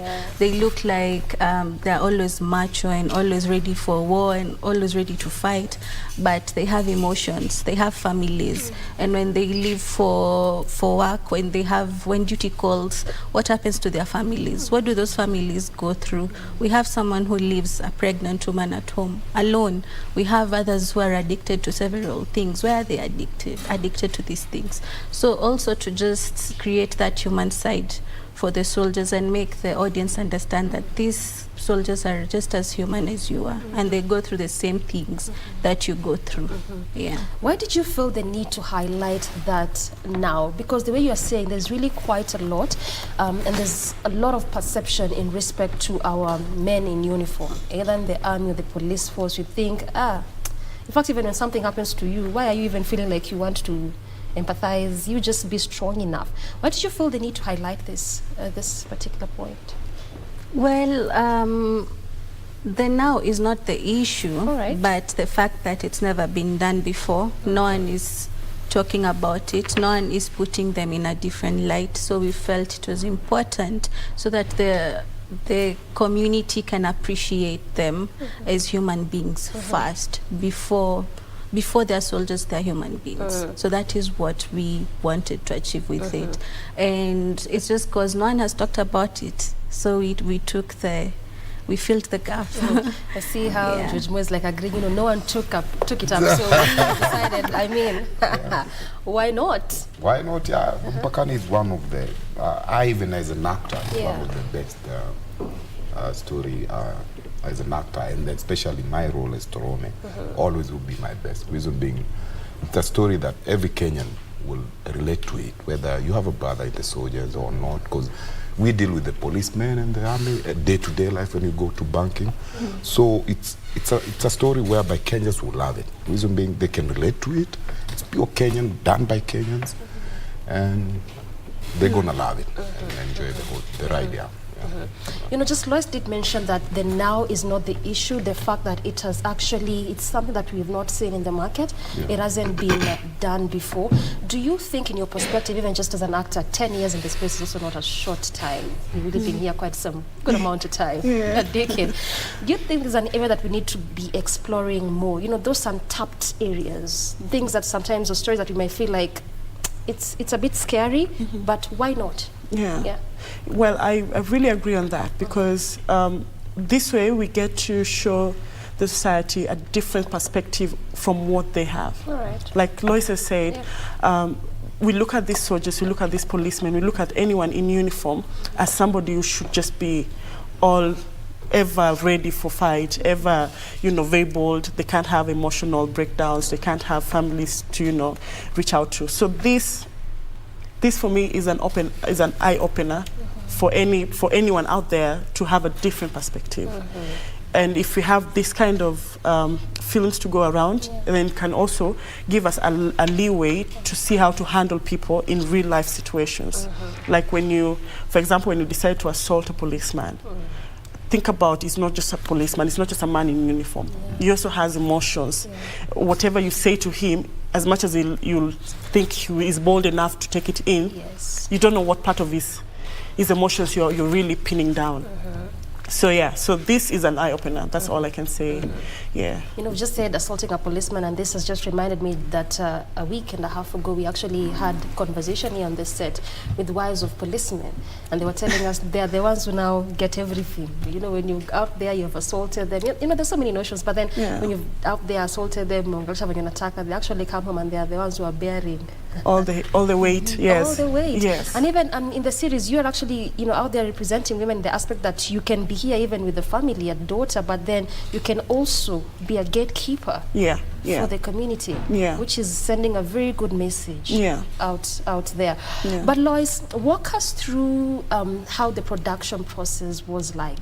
10 series, 45 minutes each, si kazi kidogo. Kazi kidogo. Kazi kidogo. Yes. First of all, we had to make sure that we have a good story, because story is king. Story is king, and we wanted it to be, as much as we wanted it to be informative, we needed it to be entertaining so that we can keep the audience glued. So that's number one. We went through a vigorous process of script writing and script reviews and making sure that the processes are well followed. Both during production especially and pre-production, just making sure that the soldiers dress right. Is this how they dress? Do we have the props we need? Do we have all these things? So that's the first thing we had to do. And then the second thing, and that was very imperative, was to get the right director for the series. If you miss on the director, you miss on the whole story, because you need a director who understands story. Number one, that story is important. It's not just about shots. It's not about a new weird shot that we're trying to invent. We need to have shots that tell the story more or enhance the story. So the director was imperative, and we had to get a good director for that. So we got Victor Gatoni. We also needed a director who would be open to change, because some things were changing as we go. Not everything was as planned. Not everything went as planned. It's a creative industry. It's a creative industry, yes. Openness is key. Yes. You can't be rigid. Exactly. So we needed a director who's not very rigid. And then number three, we needed a cast that would fit the characters that we wanted. And that also took us a while. I think we did auditions for like a full week before we got the correct cast. And that was not only the issue, but also getting cast who can be diverse in most of the cast you see speaking in Somali in the series. They're not Somali speakers. They had to learn Somali on the go, on set. We didn't give them the script a month before to learn Somali. They were learning on the go. So we needed people who were also fast learners and open to learning these things, and also who could be able to tell the story. As I'll keep repeating the word story, because story is really important. Yes. So then after that, we needed a crew that was open to working crazy hours, because we would work up to 16 hours. There are days we would work from morning up to the next time morning. This thing is passion. Yes. 16 hours. Yes. We would work for crazy hours to achieve what we wanted to achieve. And sometimes it would rain, sometimes it would the heat in Samburu is not funny. It's not funny, George was like, especially yeah, you too. the heat in It's crazy. Samburu It's is crazy, not yeah. funny at all. So It's about how many degrees? Oh wow, over maybe 38, 39. But your faces still look the same. Nothing changed. This is years later. Years later. You should watch the series and see. Okay, I hear you. Yeah. I hear you. Yeah. But I mean, we can be in agreement that it takes a lot. You know, sometimes we watch even just a film or a movie and we go like, 2 hours. Or sometimes someone tells you that this actually took 5 years to create these 2 hours, and you begin to appreciate art is not an easy space. If you don't have the passion, you really can't make it in the arts business. And actually, I was watching Victor Gatonya, the director, saying that one of the biggest problems, of course, they passed that hurdle, but it was looking for the lead character. Looking for the lead character was also a challenge, whereas you've just said that it took you a week or slightly above to consolidate the characters and come up with them. Yes. Getting the lead character was not easy, especially because as you go, you'll realize we have more than one lead character. I don't want to give the story. We have to watch it. You'll just have give to watch snippets to of it. find out. So no. So it was really difficult to find those characters and especially who could gel on screen. Yeah, Not only that's a thing, actually. yeah. So that was the biggest thing. And the lead character demanded someone who was commanding physically, in the voice, in how he handled people and all those things. And to be honest, there are very few such characters or actors in Kenya, very few, especially once you needed to be physically fit, to be commanding and to be able to learn Somali on the go. That was just a very strange combination, but we hacked it. We got really good lead characters. I am happy to say we got really good lead characters. George Moore, are you one of them? Watch the series and you'll get to see whether George Moore is one of the lead characters, but I can say watch the series. Lois just did say there are several leads characters there are here several. and there. So the more you watch, the more you'll realize actually. Yes. The more you watch, the plot thickens. So it's a kind of series that will glue you. So I want people to watch it and get to know who is the lead character. But at the end of the day, it's teamwork. You see? It's teamwork, and especially when you do what you love. Like I remember, like Kara said in Samburu, if you don't love what you do, the place ungesema like, oof, me I just want to go home because of the heat, the vumbi and all that. And umevaa all that, but it was awesome. It was awesome. The weather ilikuwa inakupatia character. Like you enjoy, you feel like you're like you feel like you want to go and continue doing it. Like so it was awesome. Even as an actor, pushes you to a level whereby you know as an actor your limit, because sometimes in Nairobi tumezoea comfort whereby we shoot interior, then we go there. As an actor, in a stretch, like you feel like yes, this is it, and it gives you that mojo and vibe to keep going. So it was and I feel like it also makes you just appreciate where we are even as a country. You know, oftentimes you keep saying areas in the north, Samburu, Marsabit, and you keep sometimes even as media highlighting some of these challenges, and you wonder, where sometimes this is extra, but when you get there and you realize where you are, you should be giving God praise and thanking Him so much. But did you feel, I'll come to you at this on the same, but see, I'm calling you by your character's name instead of... It's fine. But did you feel like this got you out of your comfort zone so much so from what you're really used to, just being some of these areas and places for this particular Yes, series? as an actor, yes. I was having fun as an actor. You enjoyed regardless of the challenges. And again, as an actor, I being there, ili sharpen my skills as an actor. Now, as an actor, again, ili to that comfort zone whereby I'm used to just interiors, whereby, because as an actor, every role that you're given ought to challenge you in one way. So this particular role challenged me in a nice way. See weather, see delivery, see what, physically fit and all that. So it was awesome, and something any day. Going back and doing again and again and You'll again. do it again. And again and again, because I love those challenging roles every now and then. And this is how you feel it sharpened your skills as an actor.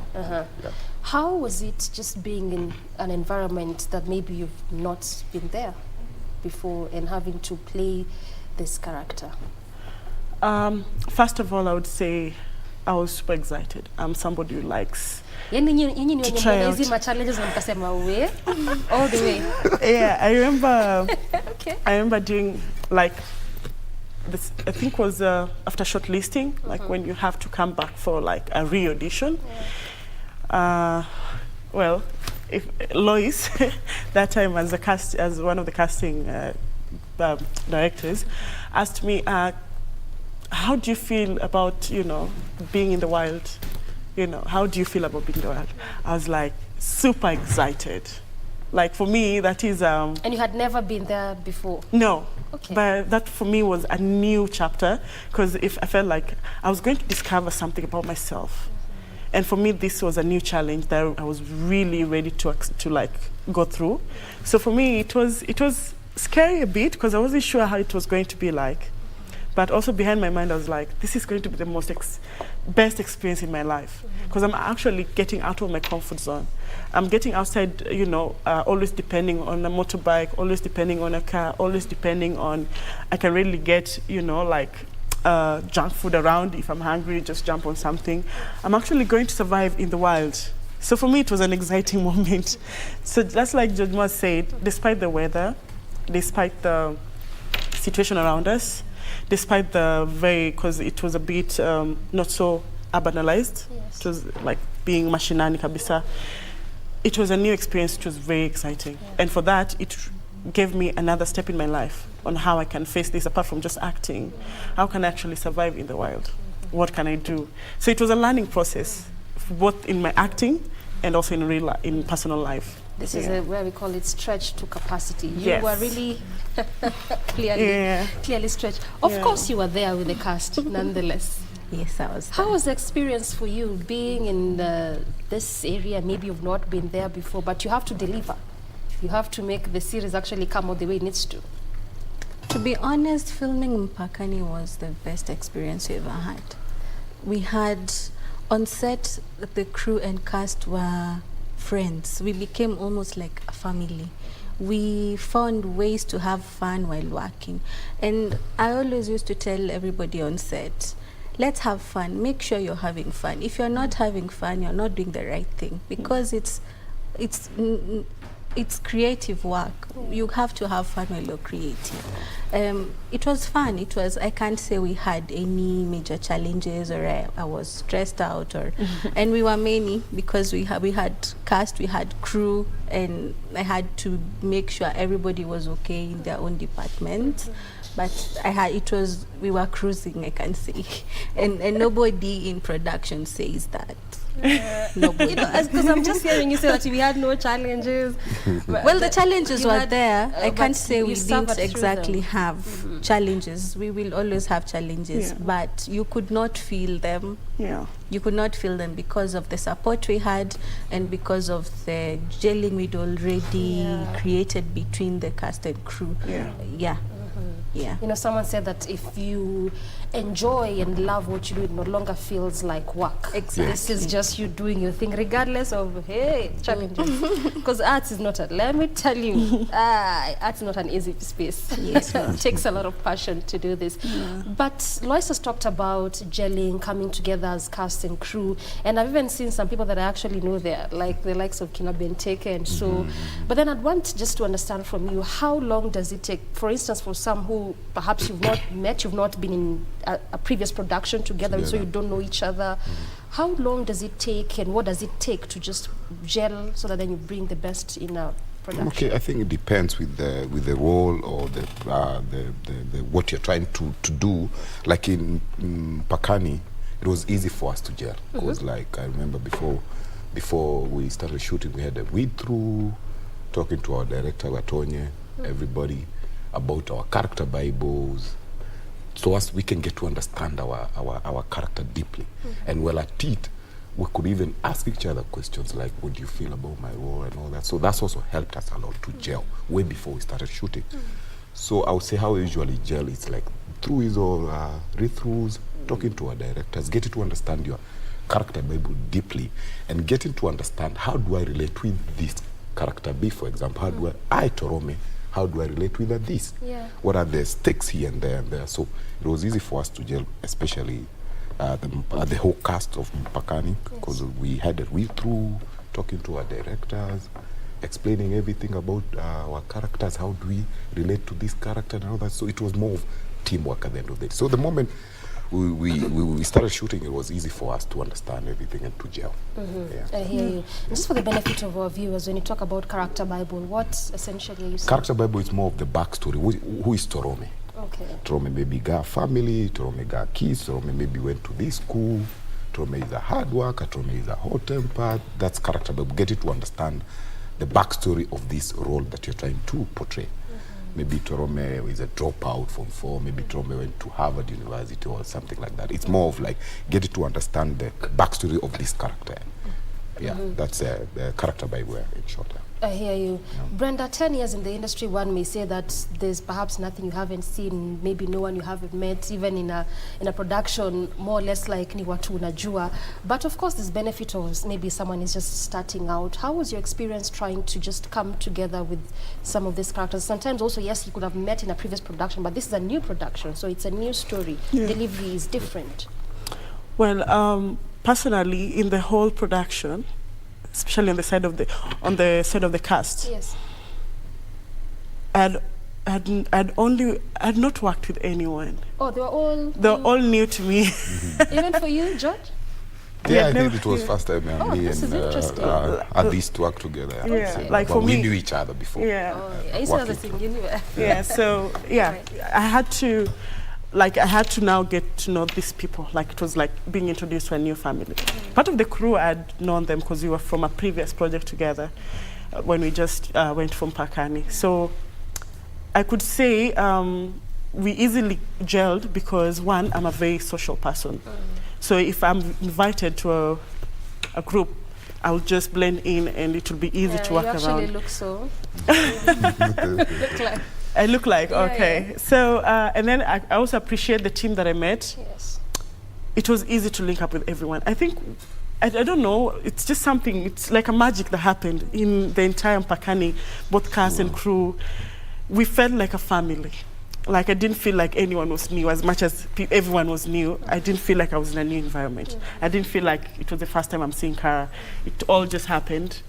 And I would say when we were doing Mpakani, it felt like having a family retreat, you know, like it didn't feel like work. So I think that environment that was created made it easier for even a new person to engage, and to feel at home. So yeah, it was interesting. It was the first family I made without having to work so hard. Yeah. Are you sure you're not just saying it because you're here? No. It's actually legit and true. It's very legit. It's in the affirmation like, no. It's very legit. Yeah, like if I was given a second chance to go back with these guys, I would say 100%. You can even say production can even come up with something new, but Junihawa, 100% I'm in. Yeah. All right, what's in the name George Mo, Mpakani? What does it signify?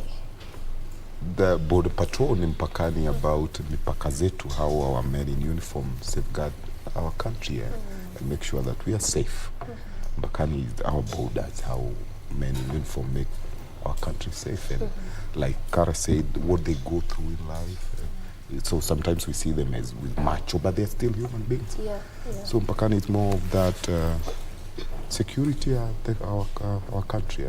Yeah. And I also want to, much as we talked about earlier on, it's not a question of now, but also it's coming out at a timely moment where we have just sent our troops, 900 of them in the DRC. Just the other day we were talking about how there were, the city was not safe, there was insecurity, and you've seen what the government has done in respect to that. So clearly it's coming at a good moment. Well, let's talk about locations. You mentioned Samburu, and I'm so sure you've also done it in various other locations. Just earlier on, the KFC CEO was here, and there's that issue of locations and shooting and the rates and the payments. See how you're making your face already. See how? We're talking about how as agency and a body, they're really trying to break that gap. But then I was just telling him, I had read an article where I can tell you for sure, people in this space, there's still quite a lot of complaints there in respect to how the rates are. you realize this is just an area whereby it could even be free, like the national park, for instance. But of course, he gave his reasons. But what was your experience, actually, first of all, sourcing for these locations and the payments? If at all you had, or was it free? Tell us your experience. Pakani was filmed in 3 different major locations. And this is which? That's Nairobi, Kiambu, and Samburu.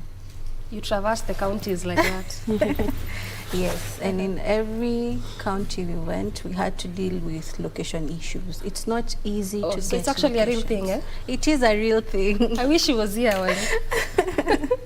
But tell us more. It's not easy. We appreciate the work that he is doing to support the industry so far, but it's not been easy to get locations, because I don't think Kenyans have embraced the art of filmmaking yet. We still have a long way to go. We have a long way to go in terms of making them see how film can be useful in our society. And it's not just a waste of time, because unfortunately arts are perceived as not a real job or a real thing, and that's the problem. So when you go, say you want to film in a hotel, and they tell you, oh, we're going to charge you 40,000 per day. Are you going to do that? And maybe you have 10 scenes in a hotel. Or that alone is 400,000. That alone. Hold it there. Hold it there. There's I mean, you've just talked about the amounts, and there's a lot to talk about in that regard. I want us to take a very quick breath. I will recoil with more on this, just talking about that and what we can do. Because again, you've mentioned something very important as well, that you have not embraced the film market. And I also want to understand from both of you players, they're actually saying that we need not to take that break. So we might just need to continue. So where I cut you short, and you just give a very classical example, assuming that you have to pay 40,000 per day, and you're shooting maybe a scene in a hotel, and you're doing it for 10 days. And you still haven't fed and that is one crew. Location, remember? Yes. And you still haven't fed the crew, paid the crew, or paid all these other expenses. So these people in this hotel, you are assuming, do not see how they can benefit from you filming in that hotel, because you end up giving them free advertisement. Yeah, because it will be in the series or in the movie or in the film. Exactly. More than... So we need to be able to learn to collaborate. Collaboration is the only way that film is going to be a success. If these are the rates that we'll still have, we will need to be able to collaborate and see how we can help each other. But have you looked for ways that perhaps you can even come together with some of these players, so that, because sometimes they tend to feel there's really quite a lot you can say that the state needs to do, but also just as players in the space, have you perhaps tried to see how you can come together? Good, again, classical example like the hotel. Maybe say we will partner with you. This hotel will showcase in like 20 scenes. I'm just trying to imagine this is a 20 scenes. So tunawapatia good publicity. And maybe if you've tried, how is the response? So then it becomes easy for you, for the filmmakers. Yes, once I can speak for Foxton. Yeah. And Foxton, we've really tried to enforce these collaborations and encourage these collaborations. And once you explain to these people what it really means for them, most of them are open. Most of them are open to the idea of collaboration, of sharing locations and all those things once they understand. But before they understand, you're going to have to do some work. Yeah. So there's a lot of capacity building that needs to be done for people to understand the importance of film. While you are doing Pakani, did you do that maybe just for people to understand that kuna film kama hii itatokea na nakwambia you need to watch it because of ABC? Why? Did you do that as a company, or you just... As a company, would you be like as a company or as George Moore? Okay, fine. It could be as a company or even just you as an individual. The reason why I did it, Yeah, if you, because, Lois is raising a very important point, that there's lack of understanding. So my assumption is we still do not get the importance of film. Then you realize, like for instance, even in theaters, and I know you've done quite a lot of that. Before a show comes out, the cast, the crew, they will always be selling tickets, and some would even tell you, like for instance, if it's a play like Chain Hachana, they will tell you this is why you need to be coming for this play, even before. So for the series, did you do that as an individual? Like there's a series I'm shooting, and nakwambia series ni noma. Yes. You did? Yes, as George Moore, and I loved the story, and that was it. Nikakuja as George Moore and Torome. Upo naambia watu watege series kama hii? Even guys from your circle outside? No. Until the premiere, Oh, because again, I wanted to be a surprise to them, you see. Oh, yeah? So I didn't want to spill the beans to them, even my family. I wanted waione until imetoka, because again, if ningewa feed before, so always, and then there is that NDA as an actor. As an actor, you have to sign that. You can even do that. As a professional actor, you can do that. So you see, also NDA, you can guide there. And that was it, But it was fun doing it. And again, I would say I would still go back and do it again and again and again. Then it looks like a very slim balance, because also help me understand how then would we bridge that gap of understanding? Because it's very important, the point you're raising, that if we understand, in this life, the moment you don't understand the importance or the need for something, you wouldn't see the need of safeguarding it and even investing in it. So how can we do that? George, let me just pick your mind on that one before I get your mind at this. How can we do that as individuals, society, community, even just as government, to understand? I think I'll say this politely. I think people need to take filmmaking and acting not like as a hobby or like something else you tried there, you failed, and you decided to come to film. So when our audience will get to realize that and appreciate what we do, I think we will head there. And then again, our audience wapende what we do. Our Kenyan audience, I think, I want them politely and humbly to love our stories and to watch our stories. With the moment they will do that and appreciate acting and filmmaking, I think it will be easy for all of us. Even when you knock door, you want a hotel or you want what, because the moment they get to understand the aspect of filmmaking, like a serious kazi, I think everything will fall into place, whereby even our theater halls, zitaja, people will come and watch our film and relate to our stories, and that's it. So I think, but so far we're heading there. I can see our audiences so far so good, are very hungry for our stories. So far so good. In the next few years, I'm very sure we'll be there, whereby our theater house will be like full, where the tickets will be sold out. So our audience, I know that they're doing everything. They're doing good stuff, because I can, every time, even when I'm walking, they're like, what next are you shooting? So they're very hungry for our stories. So I know that we'll head there, but so far so good. And this is about time we start taking film acting as a career like any other. It's about time, whereby it's not just a all of you are agreeing like we need to not as a side job, but this is not a side job. Actually, I as an actor, the same thing as a banker, as a professor, as a doctor, as a farmer. Sometimes you think at medicine ilikata UON, for example, and I'm like naweza piga line mbili kama tatu. No.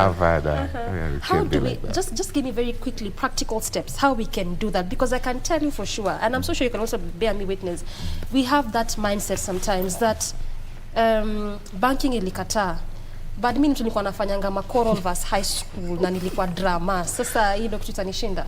How can we get it with the seriousness that it deserves? If I can just take a step back, for example, when you're in school, there are subjects you do better, there are subjects you won't do better. So just like in the career line, the fact that you can't do good in doctorate doesn't mean if you come to acting, you can do. No. Just like, I would say it's a calling, it's talent, it's passion. So if you just want to do it for the sake, you can't. It has to be something that you've invested in, both emotionally, mentally. you have to like really invest in it. You just don't wake up one day and decide to become an actor and you become an actor. No, unless you unless you really come from a family that really wants you to like give you a leeway to become an actor. But you just don't wake up and become an actor just because you can't, you know, because you tried this career and it didn't work. People need to understand acting is a career. Yes. Because when you sit down, you want to watch something. What you're watching is work done.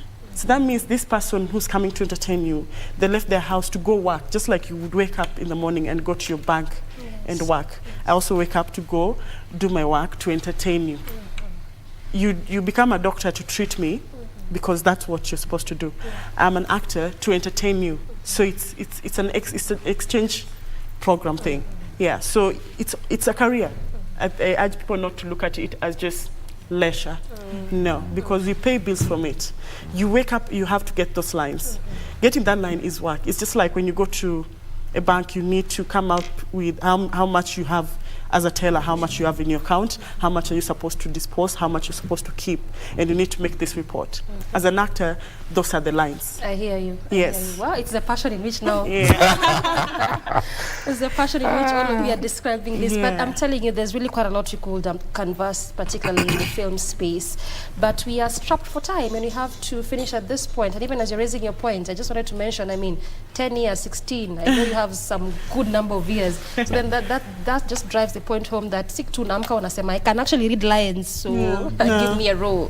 It's a lot of work that goes in there. Nonetheless, thank you so much for making time to join us and just talking to us also about the drama series and why Kenyans need to watch out. 10 p.m. on Monday at KBC is a place to always glue your eyes every other Monday because this film will be airing at that particular time.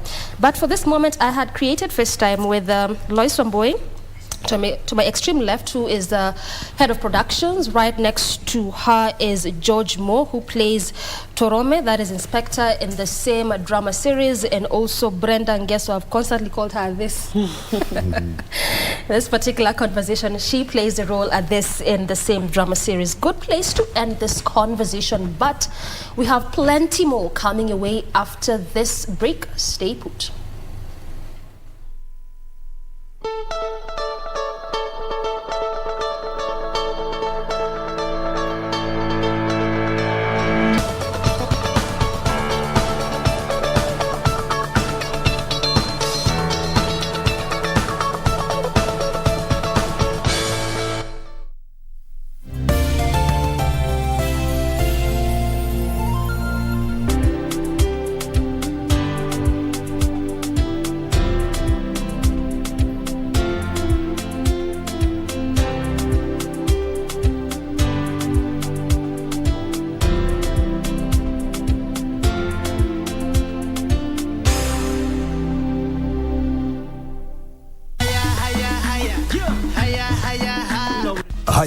Hayawi huwa kinyang'anyiro cha kombe la dunia nchini Qatar cha Ngwananga Novemba 20 hadi Disemba 18, huku timu 32 zikiwania taji.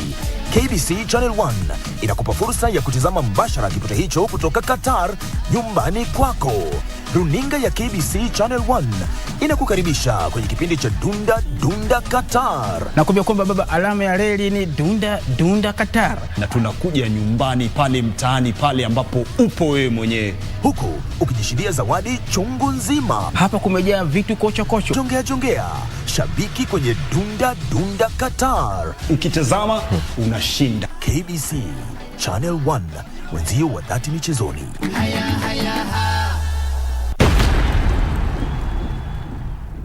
It's done. 21 or so minutes of the game, plus added time. Well, there's a lot that is happening by the time any free kick is being brought in. The displacements is equally important. Here is a shot that comes from the defender, and Kalidou Koulibaly has again put the Senegalese side leading this game. Oh, that's just about a minute after they scored their goal. Well, here it is again. It's very well floated in by Gay. And Koulibaly Kalidou is all alone on this side, and he doesn't have a marker. They all are carving into this ball. Khalidou finds himself in a very good position on his own, and with his body angled correctly towards that ball, pumps it into the net. And now... what a goal.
Kabwatutikuk ngimache iyat muguleldangung ngimache imanguge nyangebe kiputinai lale kimi kibagenge Kitwek FM kigosi Kitwek FM kigosi 98.0 Kitwek FM Kigosin.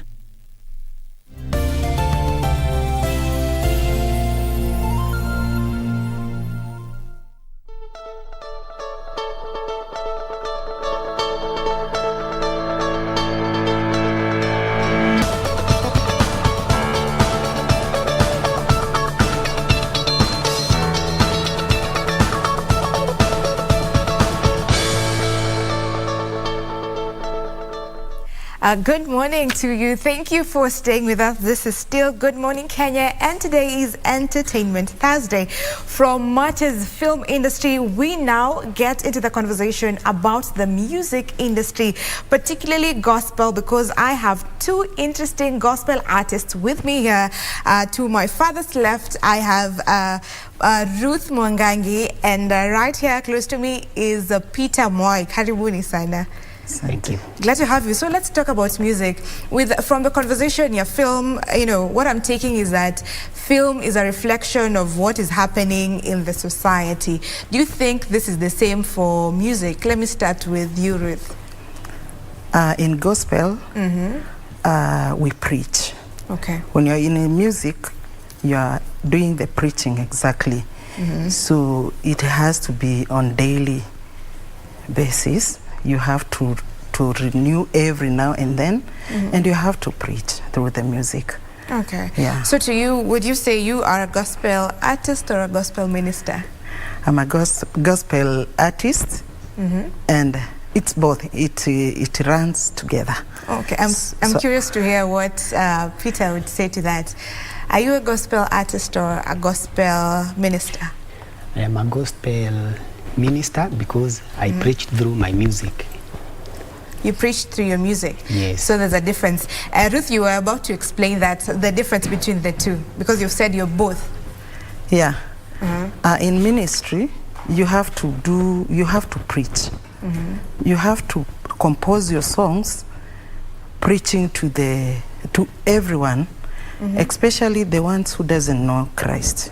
So you have to do it as a ministry to preach to the world, because people are in sin, and you have to prepare our society to know Christ as their personal savior. Okay. Yes. How about being a gospel artist now? Because that's being a gospel minister. You're preaching the gospel of Christ through music. So what about being a gospel artist? Being an artist, you have to prepare yourself to do the songs, and then you preach. So they have to go hand in hand. Go together. Is being a gospel artist more into the business bit of it, sort of? No. I'm not in business. So you're... I'm doing ministry. It's full ministry. It's full ministry gospel. Okay. Yeah. All right.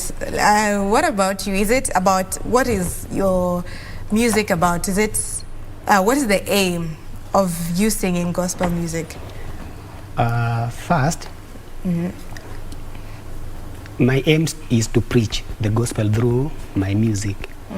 But the Bible says, kwa hiyo uimbaji wako, kwa hiyo kipawa chako, pia ukulia hapo. So, preaching and then unakulia hapo. Okay. Yes. How long have you done music for? Have done music around 10 years. 10 years? Yes. Okay. But in your YouTube platform, we don't see much of that. So what happens? Where is that disconnect? 10 years, but we've only seen the latest song that you have first of all, nilikuanga na group around 2013, 2014. Okay. Hapo katikati ya 2014 mpaka around 2020 kwa group kukakuwa na mambo mingi, kila mtu akaenda njia zake, but because I have my passion in music, nikaona niendelee kivyangu, so nika record music. I have a lot of audios, but that is my first video. Okay. The others are coming. So we still should wait for more from you. Next year I'm going to release a lot of videos. Okay, and we'll talk about social media and music, since you know you've been in the not in the business, rather in the ministry for so long, but we don't see that because you hadn't put it out.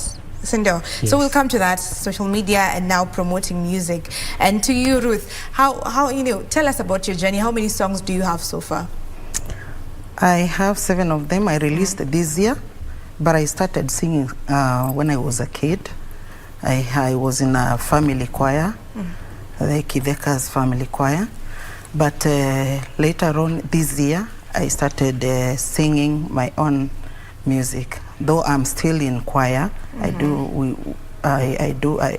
do singing with choir, but I released my own this year. Okay, what inspired I have 7 songs. Okay. 2 are Kamba songs, and 5 are worship. Yes. What inspired you to start your own? What made you decide that, you know, I've been singing in a group, but now I want to venture into it alone? I decided singing alone because I saw the ministry being in me so much. So I would like to even go outside the church and preach the gospel through singing, even outside Kenya and even outside Nairobi. Was it a message you had from God? Was it a prompt in your heart? You know, how did you just... I felt I've matured enough in gospel to be able to do it on my own. All right. And to be going all over doing my music as I preach. Interesting. Yes. And you've mentioned that you have 2 Kamba songs, and I also know that, Peter, your song is in Kikuyu and a bit of Swahili because you have collabo. Tell me about that. Nowadays, you have to do music according to how things are going. So, I decided to do that, to do a Kikuyu song. Joya Mwadhani. Yes, and then I mixed up in Kiswahili. Although I have other songs which I'm doing in Kikuyu, I'm going to look for people who are going to do other languages, and I have also for English. So tell me about Joya Mwadhani. What does it mean for when you know, those of us who don't understand Kikuyu? But I understand that it has translation too. Joya Mwadhani means, Lord, take me and bless me. Lord, take me and bless me. That. Okay. Yes. Take me and bless me. Yes. Why do you feel that the need? Is it different when you sing in your local dialect? Your message inatoka vizuri better? Why Kikuyu? Hiyo song kwanza niliandikanga kitambo sana. Ni mzee sana, but niliamua kuirecord around the year 2022, the year 2021. So tukiwa huko kwa studio, my producer akaniambia, hii song unaweza maybe mix na maybe Kiswahili or another language ndio ufikia watu wengi. So I decided to nikaandika na Kiswahili that second verse. Okay. Yes. And who is that you have done a collab with? That collab I did with my friend. She's called Sarah K. All right. Okay. Where can people get the song? Ndio ina play on our screen. Yes. We see that and it has translation. So what's the name of your channel so people can My get it? YouTube channel is called Moipita. Moipita. You type Moipita. Okay. Yes. All right. And to you, Ruth, the 2 songs that you've sung in Kamba, what is it about singing in Kamba that is different from singing in, Kiswahili or English? The first one, I did, I was singing for my mom. She's aging. So I wanted to appreciate her for bringing up me. And I decided to do it for my mom. The other one is just a chorus. And I feel blessed singing in Kamba, though I'm good in worship in Kiswahili. So I do a lot in Kiswahili worship. I'm a worshiper. Okay, you're a worshipper. Yes. And you have 2 worship songs in Yes. Swahili. Yes. Tell us about those 2 songs. Those songs, I did, I was appreciating the Lord and bringing people to God, closer to God, because I felt we need a strong worship in our ministry. Yes. So that is nikufananishe na nani? Nikufananishe na nani, na nini, okay, is still kind of worship, but that one I was praising my God because He has brought me far, and I've been doing a lot, and He has made my dream come true. Okay. So I was praising Him for the far He has done, and I felt that there is nothing, hakuna kitu inafanana na Mungu wetu. And then He has done a lot for me. He has done a lot for the society, and I was feeling that I have the zeal and to praise Him and thank Him for and all he's thank done. Him for what He has done for me. Wow. Yes. Okay. Yes. What feedback for you, Peter, have you received on this song that you have released, it being the first song Yes. in your metoa? Has it blessed people up? What are people saying? They are after saying hearing it is a good song, although I'm trying to push because it is my first song, so I must push so that it can get to a lot of people. Okay. Yes. So you still need people to listen to it. Yes. And let's talk about social media, because Ulisema, you started sometime in 2013. Yeah. And when after you got out of the group, now ndo umeanza kutoa. So what do you think? Do you think you missed out because you weren't uploading your content online, and now you have to start now? Yes. Do you think ungekuwa mbele kidogo, people would have known you better kama ungekuwa umeanza some time ago? First, kwa hiyo group bado tu sisi ni marafiki. But nilikaa nikaona tunajivuruta, so some of us wakaanza kuenda shughuli zao, so nikaona hii kitu nimeikalia sana.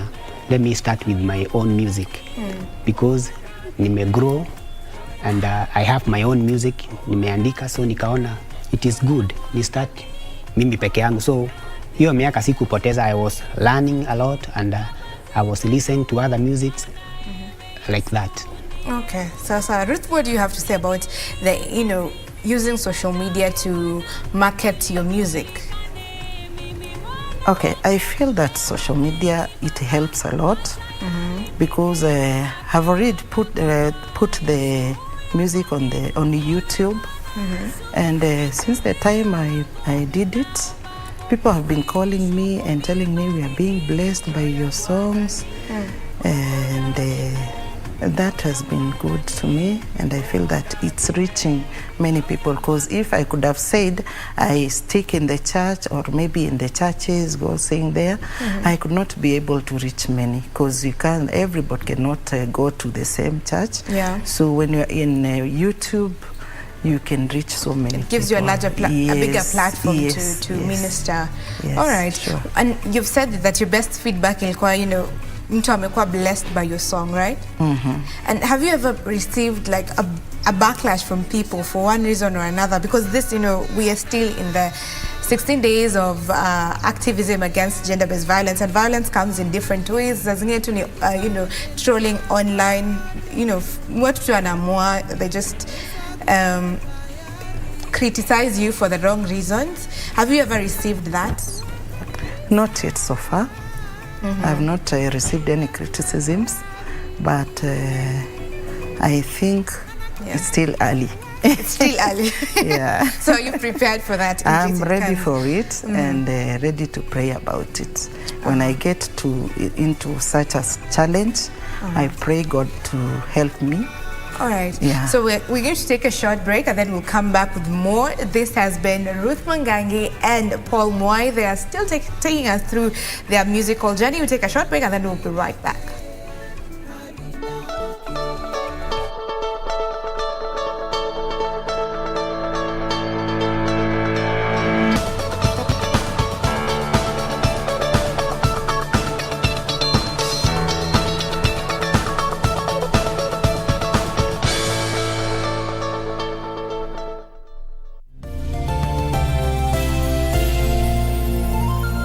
Jambo. Si jambo. Naona umevuna viazi vingi. Sababu ni harusi ya rafiki yangu. Wacha tu nikupe viazi bure. Asante mama. Na nikuulize, umetumia nini kukuza viazi vingi namna hii? Natumia Elgon Dhabiti Super Fertilizer.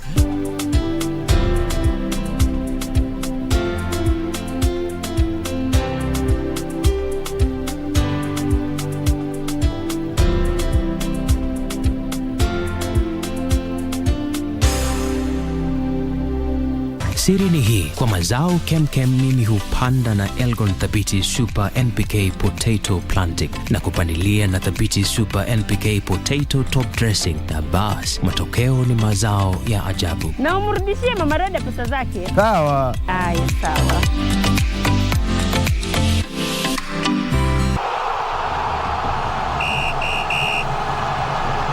See more. We want to see more than what is happening. And see here if it's one we've just invited trouble. It's been a stop-start in the last 2 minutes of this match to be presented with the first booking of the match. Oh, that was a bad one. He was late in terms of getting the ball. Possession nicked away now. Captain Henderson. That does not sound very good. It's Aaron Ramsey, the guilty one here, the OG Nice player. Yellow card. Interestingly, with the two white game really conspicuously missing. Got him bad. Look. Oh.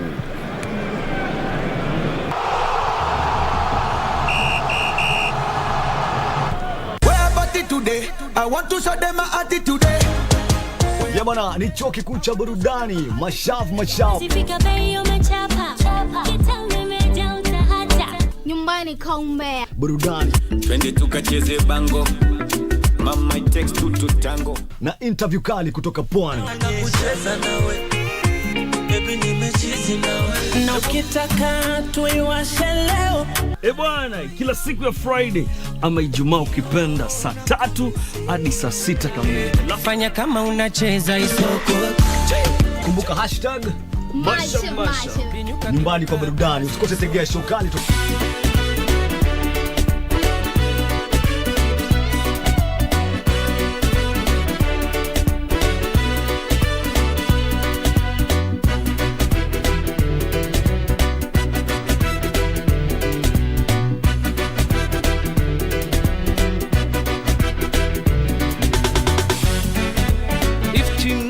FM ilayska ummadda.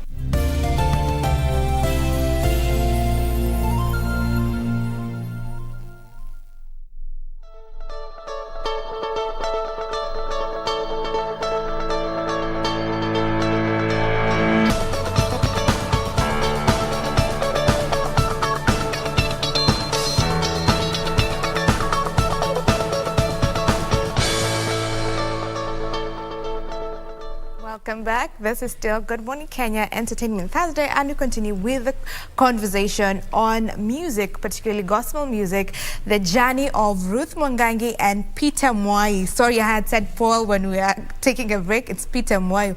So Peter, tell us about the challenges, coming from not doing music offline to not doing music online, producing music, releasing the first one that you released. What are some of the challenges you've encountered?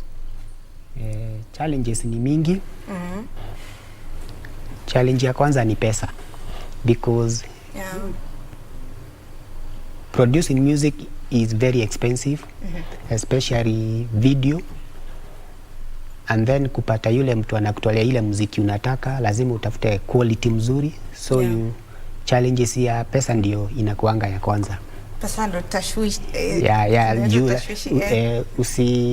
Lazima utoe kitu mzuri, hata kama unatoa gospel, lazima utoe kitu mzuri, quality mzuri, ndio ichezwe kwa radio na kwa TV. So ndio uende hiyo extra mile, lazima ujikakamue kimfuko. So kwako basi unafanya music part time ama full time? Anafanyanga part time. Niko na biashara zingine nafanyanga. Okay, so kutoka profits za biashara unapeleka pia kupromote na invest in your music? So far na invest kwa music. Okay. Yes. And for you, Ruth, how is it for you? What are some of the challenges that you've encountered? You started this year. Yes. So what are some of the challenges you've encountered through the journey? The way he has said, it is money. About the production of the music, it's not easy. You have to use a lot of money for you to be able to record. You find that for the recording, and even for the videos, it is very expensive. So you have to go up and down looking for money to do the recording. Okay. So money is the underlying problem, the main the problem factor. Yes, because for audio you have to at least 20,000. Video around 30,000. So for one song it is going to cost you around 50,000. So imagine you are doing a whole album. Wow. Yes. It's a lot. So it's a lot of money. And then zile places mnaenda kurekodia, transport, kuna madancers, vitu kama hizo. Lazima walipe. Lazima ununue lunch, vitu kama hizo. It is a lot of money. Okay. And even the venue, your place yenye unaenda kufanyia kazi, lazima ulipe. And it's not less than 10,000. Yes. So that's a lot of investment in one music. True. Okay. Na basi, as we come to a close on this, what is your passion and drive, Basi? Why do you want to do it so much? Because you want to serve God, and it is something that is in you. So una feel tu lazima uifanye hata kama itakukost. So ni passion. Na ni kitu unapenda. Okay. Usifanye kitu upendi, kitu unapenda.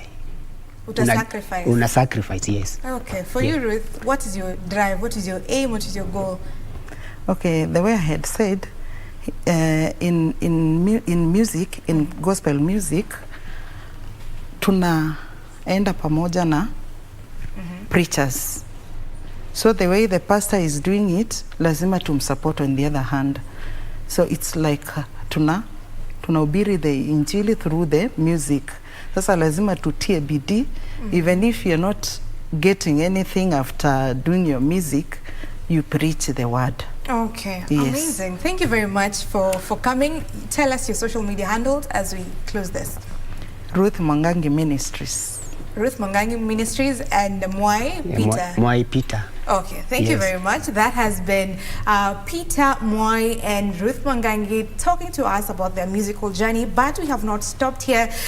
We have another guest coming on board. This is Shanariha, a 10-year-old but has been a social media sensation. You don't want to miss this. We take a short break, not a short break, just a musical breather, and then we'll be right back. Stay with us.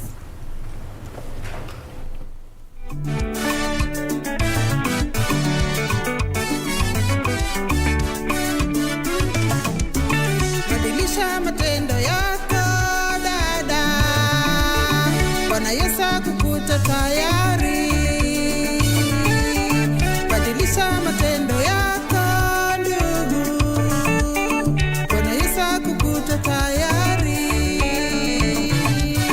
Anakuja kunyakua kanisa, uteule tuwe tayari.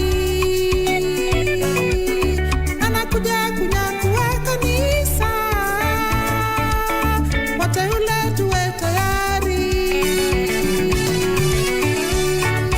Simame kama mti uliopandwa kando ya mto, hautingiziki. Zaa matunda yake kwa majira yake, wala jani lake halinyauki. Simame kama mti uliopandwa kando ya mto, hautingiziki. Zaa matunda yake kwa majira yake, wala jani lake halinyauki.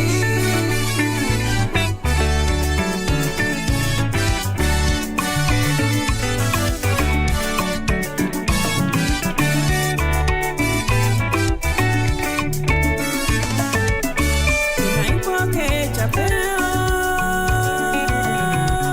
chapeo ya wokovu na upanga wa Roho ambao ni neno la Mungu. Kwa kusali na kuomba, wateule tuwe tayari. Kwa kusali na kuomba,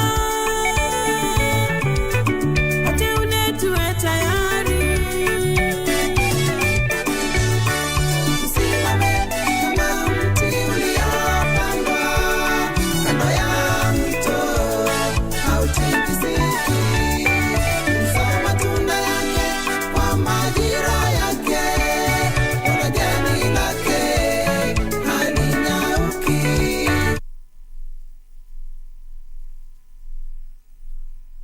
7 years, not 10 years. And we want to know a little about Shanariha. Shanariha, karibu sana. Hi, my name is Shanaria Evans. I am 11 years old from Mombasa, Kenya, and I am a musician. You can find my music on YouTube at Shanaria Evans. Oh, wow. I love the introduction. That was quite precise. You know everything about you. Okay, and you're from our youth station, Y254. How was that? It was nice and pretty short. Oh, that's nice. You know, the short things are the best usually, because you give it the juicy parts, right? Yeah. But tell us about you. You know, the camera loves you, or is it that you love the camera because you look nice even now, and your music videos are also quite something. So tell us about that. How did you discover music? So I started singing when I was 4 years old, and then I started producing music when I was 8 years. So you produce music too? Yeah, I started recording my music when I was 8. Also, your first song you recorded at 8 years old, and now you're 11. So how many years? 9, 10, 3 years now. 3. And how has that journey been like? Pardon? How has that journey been like? You're releasing music and people hearing it and the feedback you receive. How has that been like, you know? It has been nice, exciting. Yeah? Yeah. And you're in school, right? We have closed school. Yes. So how do you juggle school and music? I do schools on the weekdays, and then I do music on the weekends. But when we close school, I get to do music more because we have more time. Okay, so now you have 2 months. That's a lot of time on your hands. Yeah. What do you have planned during this holiday? So right now I'm in Nairobi for the week. I'll be doing a lot of stuff. Then I might go home. Then like we were given these books so we can keep up. So I'll start doing those works. Okay. I'll start doing the work. All right, and we've seen a lot of collabos. You know, a lot of people out here in the entertainment industry. I've seen you with Mungai Eve, and there's a song that you've done together. I've seen you with Eric Omondi at some point. So you know people in this industry. How is that? It's nice. It's very nice.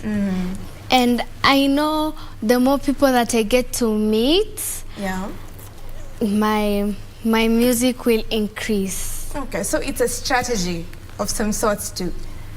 Yeah, kinda. Okay, and we saw a song, the latest song that you've sung, it has Mungai Eve in it? No. Okay, what song do you have that has Mungai Eve? Just Be You. Just Be You. Yes. So why didn't you sing? Because, you know, many people were asking in your comments, you've done a collabo with Mungai Eve, but we can't, you know, see her singing. We just sing her in the video. So how did that go about, the collabo? It's just me featuring Mungai Eve in my video. She's not actually singing. Okay. So have you featured any artists in terms of you singing together in a collabo? Yes, I've sung with Adasa and I've sung with Clone's Melody. Okay, tell us about the song you sang with Adasa. The song that I sang with Adasa is just about a big sister and a small sister arguing about what the small sister wants. She wants something that will happen in the future very early. She wants it now. Okay, so how do you say your music? What is your music about? It's to inspire people never to give up. Okay, so you write inspirational, motivational songs? Yes. Take us through that journey, the songwriting, the coming up with the idea, the creativity process. I don't write my own music. Okay, so who writes your music? I have different writers. Different people write my music. That's why my music are different. Okay, so how do you select people who write your music, or can anyone just write your music? No, not anyone. My parents select who they want to write my music. Okay. And then you go through it, you get the lyrics right, and then you go to the studio to record? Yes. And how is the process like to shoot a video like the song that I saw you with, Just Be You? Just Be You. Yeah, it has a very nice video. And it's very enjoyable, and even the latest song that you've sung, very nice. So how is it like, the production process? Do you get tired? Because, you know, the production is usually involves a lot of take 1, take 2, take 3. Yeah, I get tired and mostly I get hungry. Yeah. So what happens when you get hungry? Do you carry extra food? Does mommy carry for you?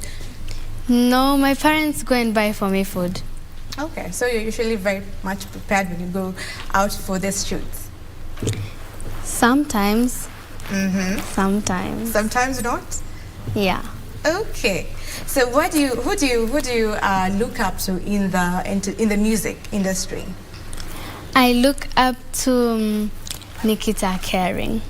Wow. Okay. Would you want to do a collab with her maybe in future? Yes, I would love to. Wow, nice. I'm sure it would be nice, you know. And why Nikita Kering from all the artists that are there? Because I love her song My Ex. My Ex, particularly that one? Yes. All right. And I saw you did a cover. I don't know if it's a cover of a song by Calligraph some time ago. Ordinary. Yes, Ordinary. Yeah. It's on your YouTube channel. Yes. So how was that? You know, that is a different type of music because it's hip hop, but your songs are not hip hop. So how was the experience trying out this other side, the hip hop side of the music? It was fun, but to record it, it was very challenging because the words really go very fast, and I'm used to singing like in a normal pace. In a slow pace? Yes. And how is your music investment like? Have your parents taken you to school to study music, or is it just a talent and you just go with it? It's a talent and I go with it. Okay, you've not gone to any musical school? Not yet. All right. Do you intend to? Do you want to? Is it aspiration you have? I'll think about that in the future. Okay. All right.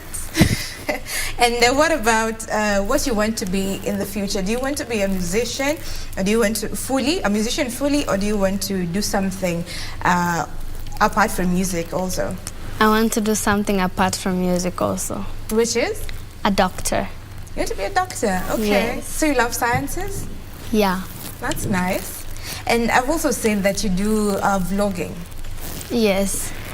It's just a fun thing that I like to do. And I used to do it with my friends a long time ago, just record videos on my phone. So why not just do it on YouTube? So you decided, let's go with it. Yes. Again, are you still continuing with it even now? Yeah, but then the videos, we don't get chances to go places. And so now the videos just reduce. We just need to go more places now. Okay, so is your vlog more about adventure, because you're talking about going places? So do you want to discover new places? Is it a traveling blog? Is it a food blog? What kind of content are you creating? I'm not really sure. It's just random. Anything? Yes. Okay. So, okay, now you've interacted with content creators again. I saw Flaco, and they consider you a daughter. So how is that, getting to know people in the industry again and just mingle with them? Does that put pressure on you when you're in school and all that? No, it does not give me pressure. And in school, people don't treat me like I am a celebrity. They just treat me as a normal student. All right. Is that how you want to be treated? Yes. You don't want fame and all that glam? What is your aim? My aim is to become a doctor in future and also become a famous singer in future, an international musician, and I perform in a big audience. Wow. And I perform globally. Globally, okay, yes. All right. What kind of support have your parents given you? They've given me a lot of support. If I feel like I cannot do it, they give me motivation, and I try my best and I can do it. And for the videos, they pay a lot of money for the videos. Yeah. Have you ever gotten to a place where you're like, no, I'm not doing this, I'm tired, I don't want to do it? Yes, mostly when I'm hungry. Mostly when you're hungry? Yeah. So you need a food motivation. They know that? Yes. Apart from that, any other reason? And they also do care about the music that I think that I like. Okay. So they cannot just bring a song that I don't like to me. Okay, so they know you're liking, and then they bring it all together to make sure you're in the right direction still. Yes. And how about social media? Do they allow you to interact on social media as we come to a close again? No.